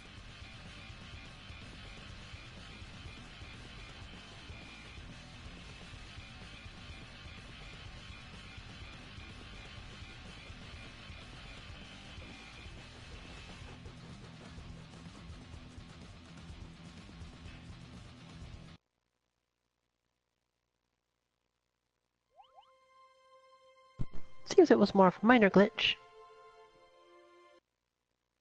So onward we go. And the mirror. This Axle mirror is generally a little bit interesting, at least assuming that it's not too laggy on Space Wolf's side. Because the two players have very slightly different styles and therefore ideas about their timings.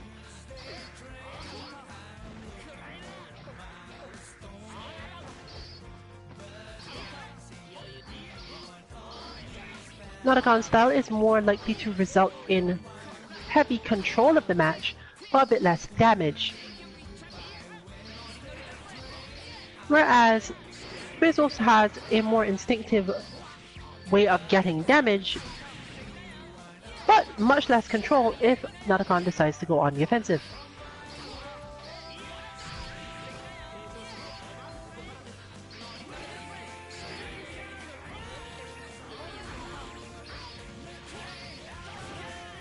Therefore, it's always relatively interesting to watch, on the principle of, will Notacon manage to get a hit he can actually confirm into big damage, or spend most of the match clipping? And similarly, how many gutsy reads or quick reactions can Space Wolf get before opening himself up to exactly that sort of moment? Unfortunately, the lag tends to sabotage this, but not for much longer. So we can look forward to some probably interesting matches between them in the future.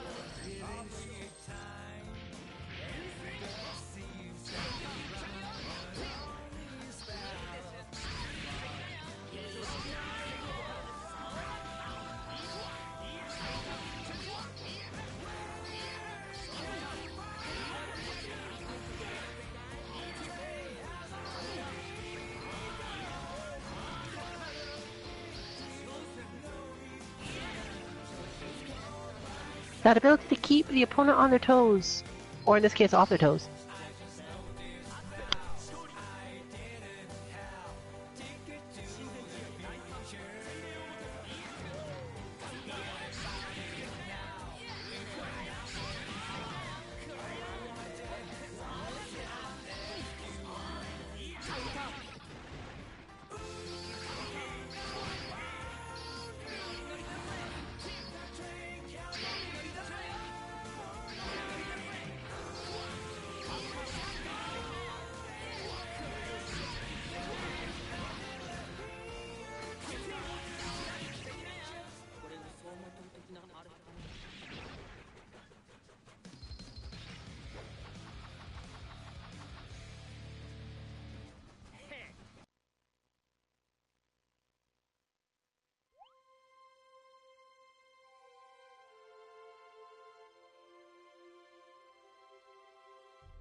勝利ですね。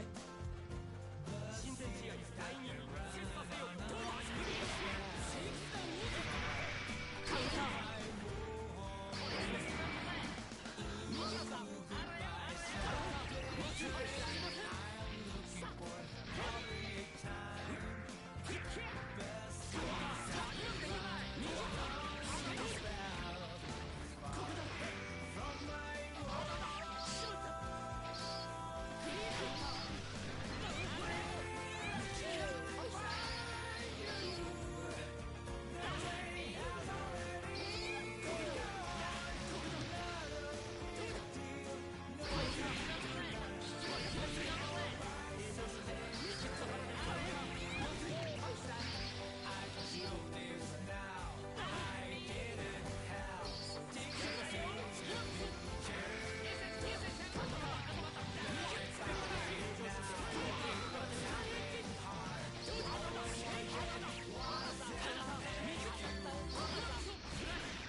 いい勝負でした。はい、勝利快勝。戦闘スタイルの異なる相手から学ぶことは実に多い。私の所作もあなたの糧になれば幸いです。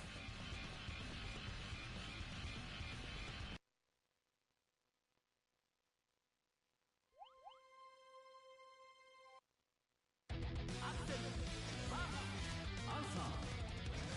シンちゃんは寝れていますか？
初めて見た。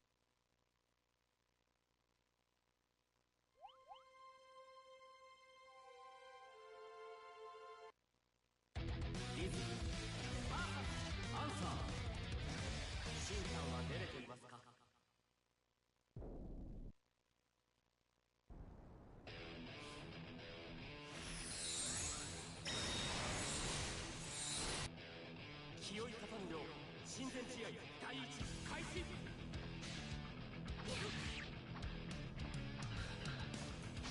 どうもアンサーです。はい、先日ご挨拶にお伺いした。あ、思い出していただいて。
少し休憩しましょう。ディズニー勝利。親善試合第3洗礼表。これもう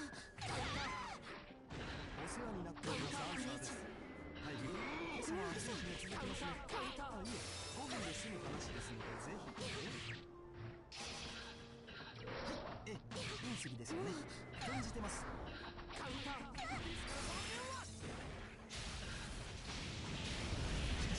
申し訳ございません。キャッチが入りまして、こちらからかけ直します。どうも。お願い。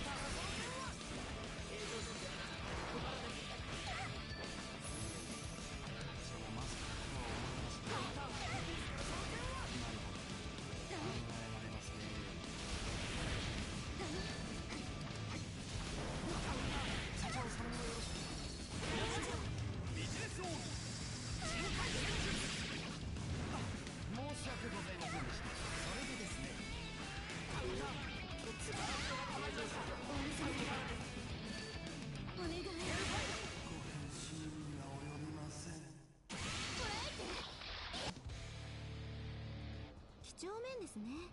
紙にまで名前と住所を。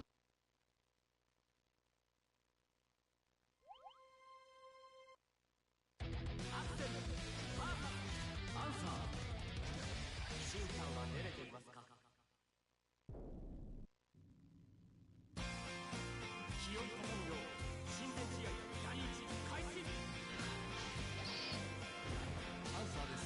どうも先日はいや、一度思いっきりと思っておりましたから。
初めて見たぜ。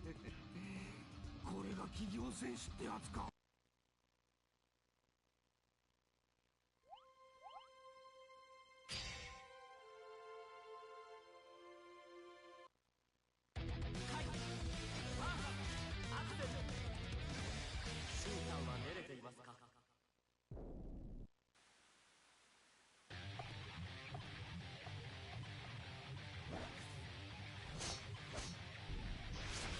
全力で来ることだ。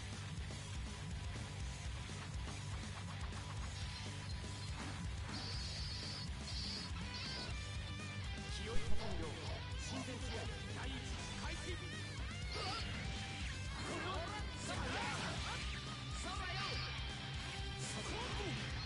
Still probably a little laggy.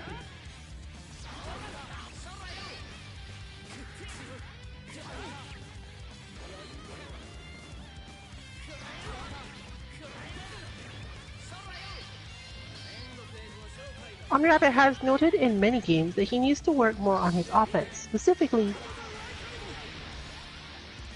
on the predictability that it sometimes gets when the opponent presents an opportunity for attack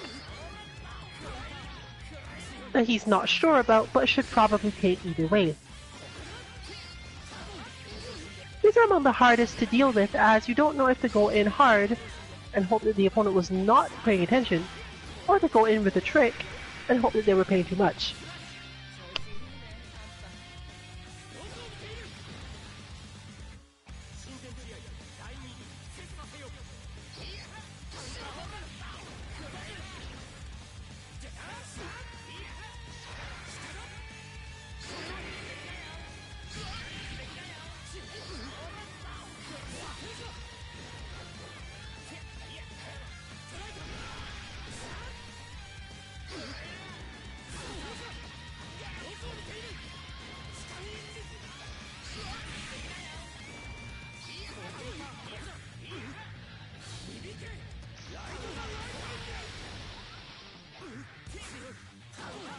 Fight!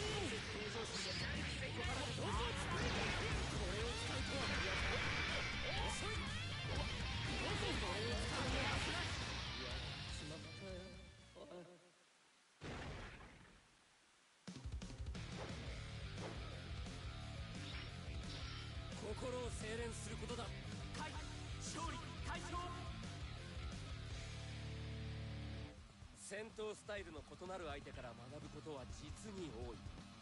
私の所作もあなたの糧になれば幸いです。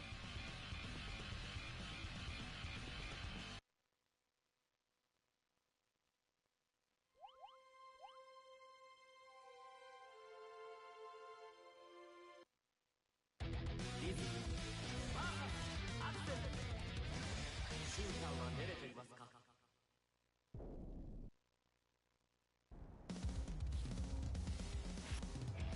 清いパタン量親善試合第一開始。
親善試合第二切磋せよ。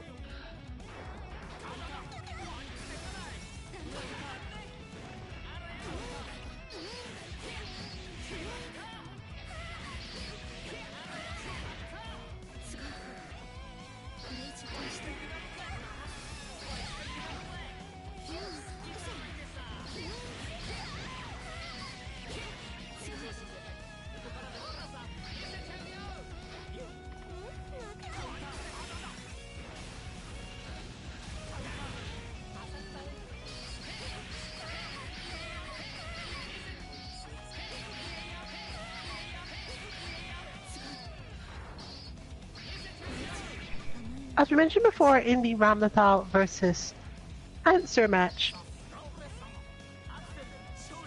one of the most important skills you can build up is understanding where your opponent's damage is coming from. The difficulty is in making sure that you're not focused on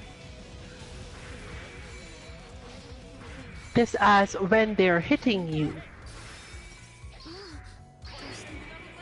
Because them managing to land a hit does not necessarily mean that you're about to take more damage. And that means you shouldn't always respond. Sometimes getting hit does not mean you're going to get a combo, does not mean your opponent has any real pressure. But there is a lot of pressure that can happen as a result of thinking that is the case and trying to hit a button to get out of it and hope they mess up. In short, if you aren't too sure about your opponent's status,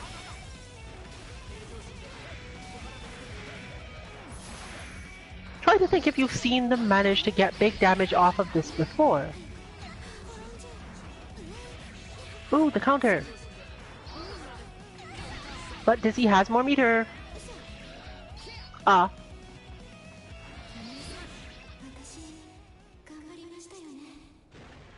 Still gotta build up that reaction.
親善試合第3洗礼をもてアンサーです。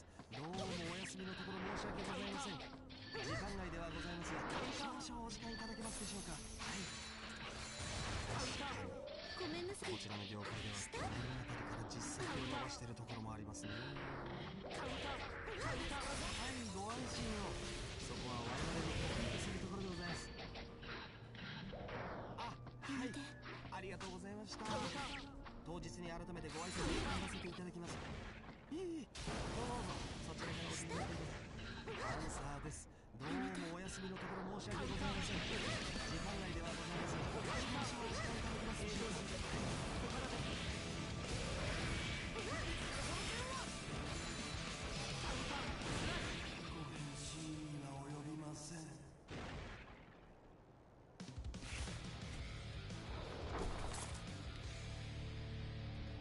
正面ですね。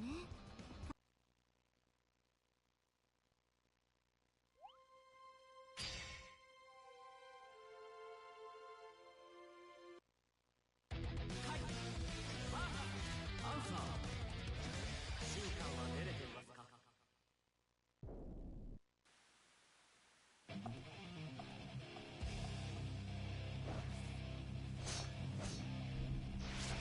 全力で来ることだ。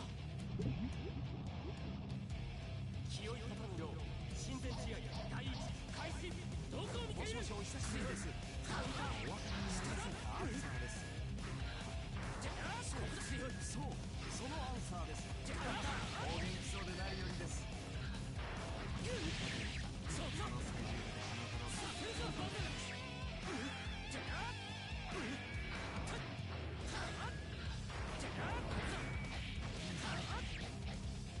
早速取り掛けていきます。そういったアンサーです。昨日のクリケットご覧になりましたか？いやー、タイミングですね。彼ならば明日の午前中にはそちらに到着すると思います。対処いたしましたが、はい、そうですか。お願いいたします。お世話になっております。アンサーです。はい、ですが暑い日が続きますね。今日も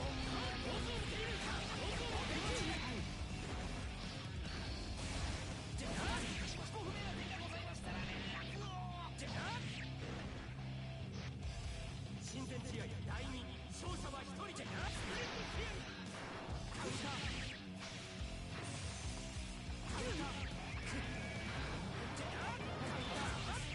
どうも。昨日のクリケットご覧になりましたか？いやー、タイムリーなシーンでしたね。カウンター妄想で失礼した。カウンター問題ありません。カウンターしました。そうなんですよ。はあ、質問に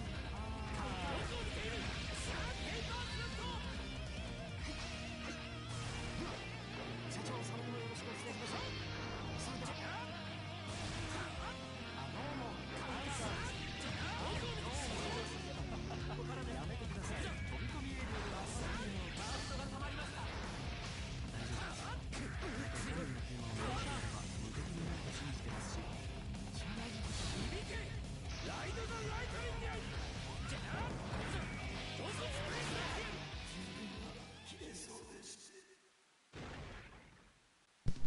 Of course, the reason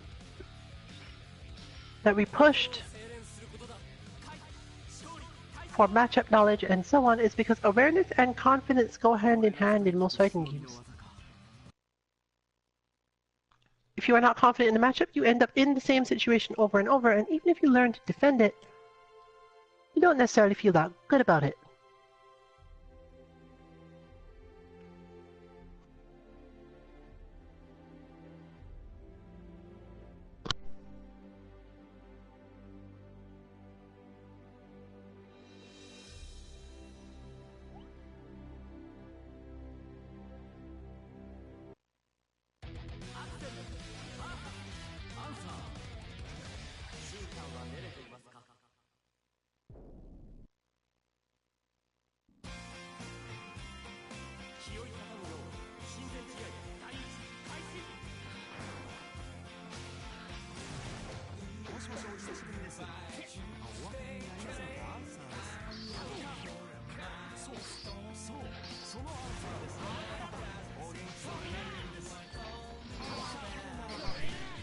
Part of this confidence in question is knowing when your next attack won't hit.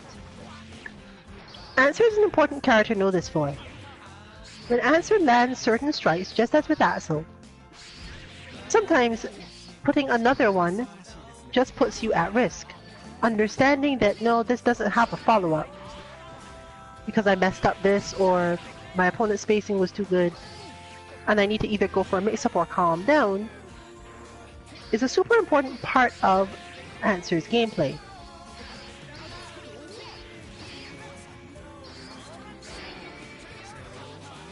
Without it, you can get caught up in the feeling that his standing normals are unrewarding, as most of them at the standard space you end up getting to use them don't go into anything. And as he's a lockdown character, they don't often allow him to get in or go for more stuff either. He lands these moves as his bonus damage, and he can land a lot of them if he's careful.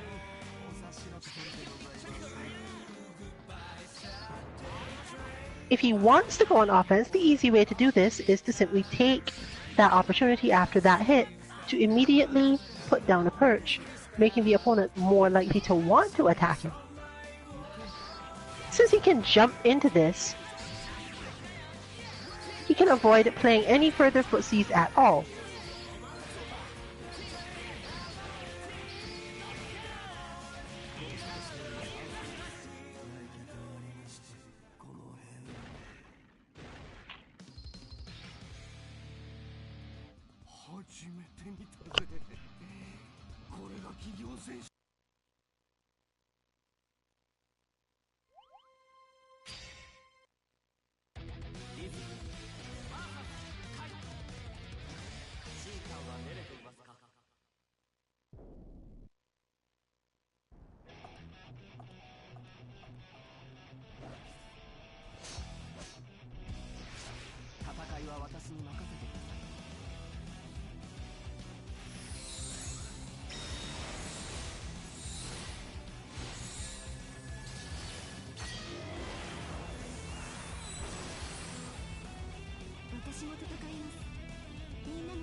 納得していただけましたか。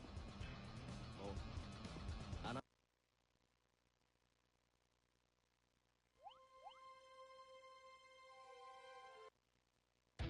ディズアクセル審判は出れていますか。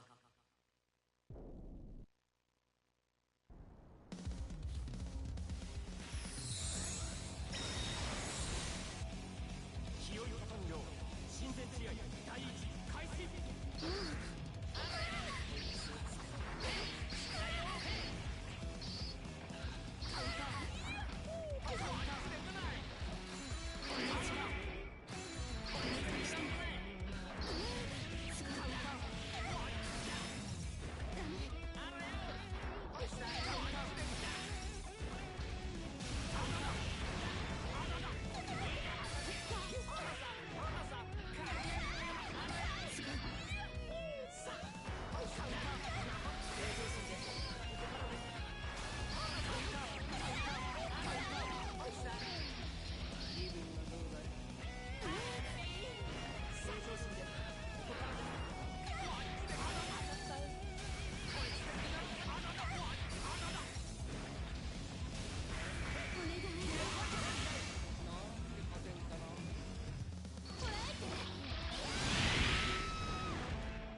Unfortunately, as a trade-off for the massive amount of space that Super controls, the startup is relatively slow.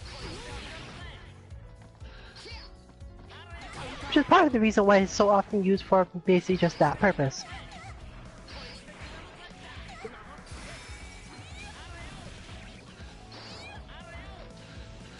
That said, Asuka is one of the few characters against whom that particular interaction will work. From his side. But generally one should not be too discouraged about doing it.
This is one of the matches in which that aspect is the most important.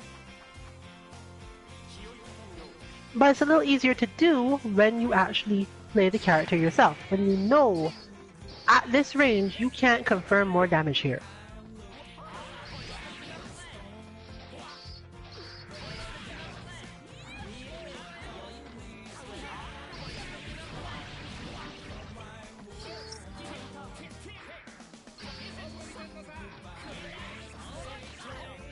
Very clean dodge with the purple Roman cancel.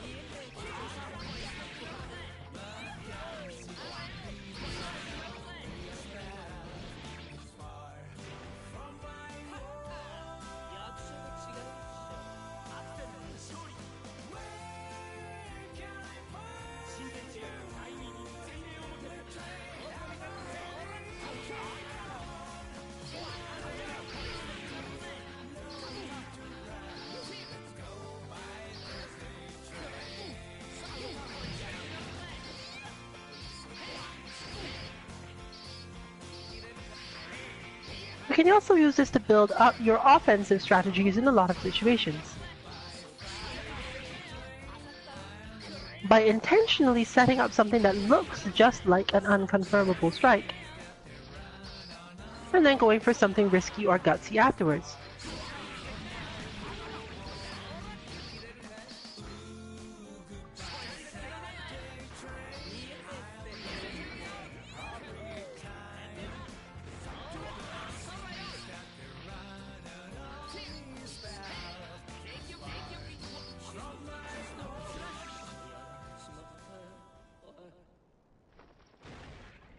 This is something you're more likely to see from Nutacon in spaces like that, as he has such control of which moves he does at which ranges, and therefore the opponent's perception of what he's trying to do.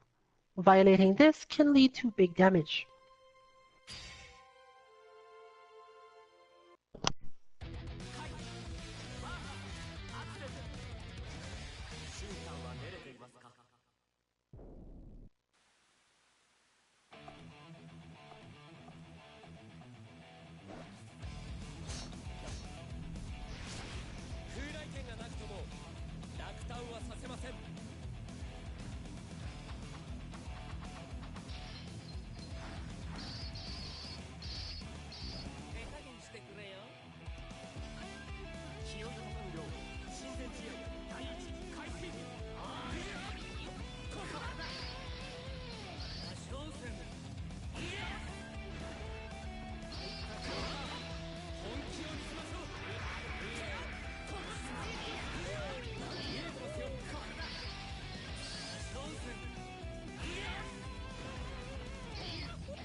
And with that hammiest of ham-fisted sequences, Army Rabbit takes the round. Ride the lightning into Vapor Thrust.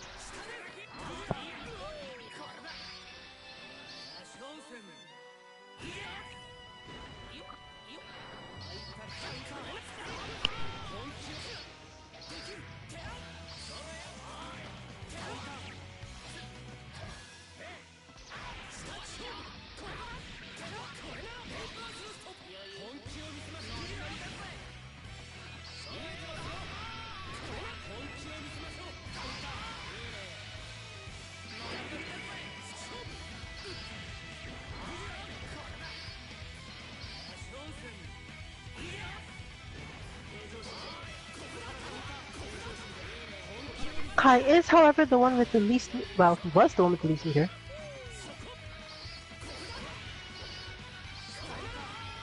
A very specific attempt at a fake out there.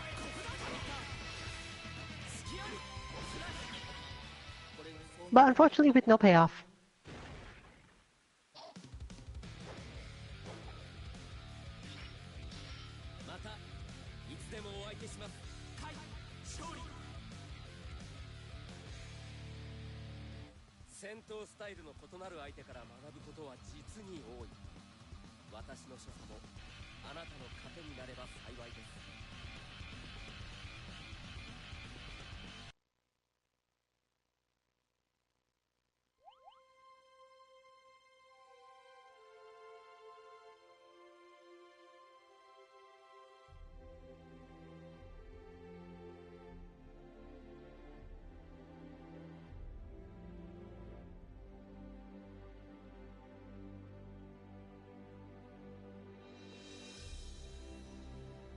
We now move into our last match of the night.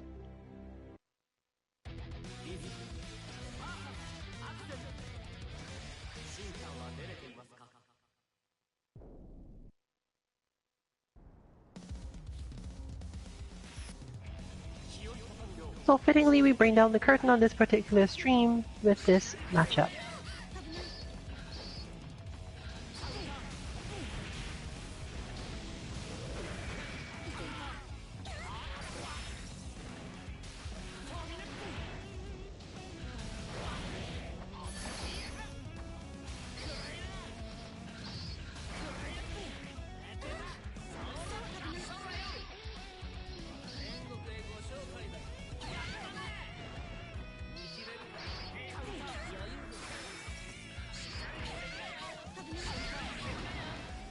Join us tomorrow for some Sandbag Casuals content in Street Fighter V. And on Thursday for Kame House. Dragon Ball FighterZ Beginner Lobby. Might get an intermediate there soon enough. On Friday we will have another Dead or Alive Last Round Lounge. There is no bot content this week.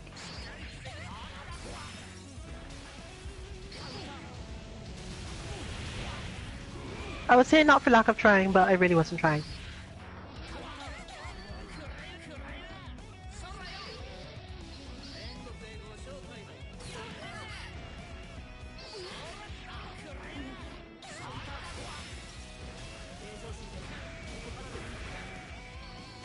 As mentioned before, we will be having less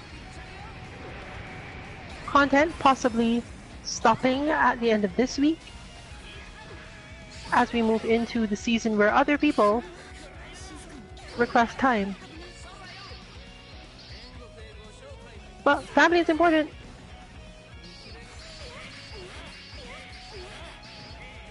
And for some of us, there's family outside the FGC.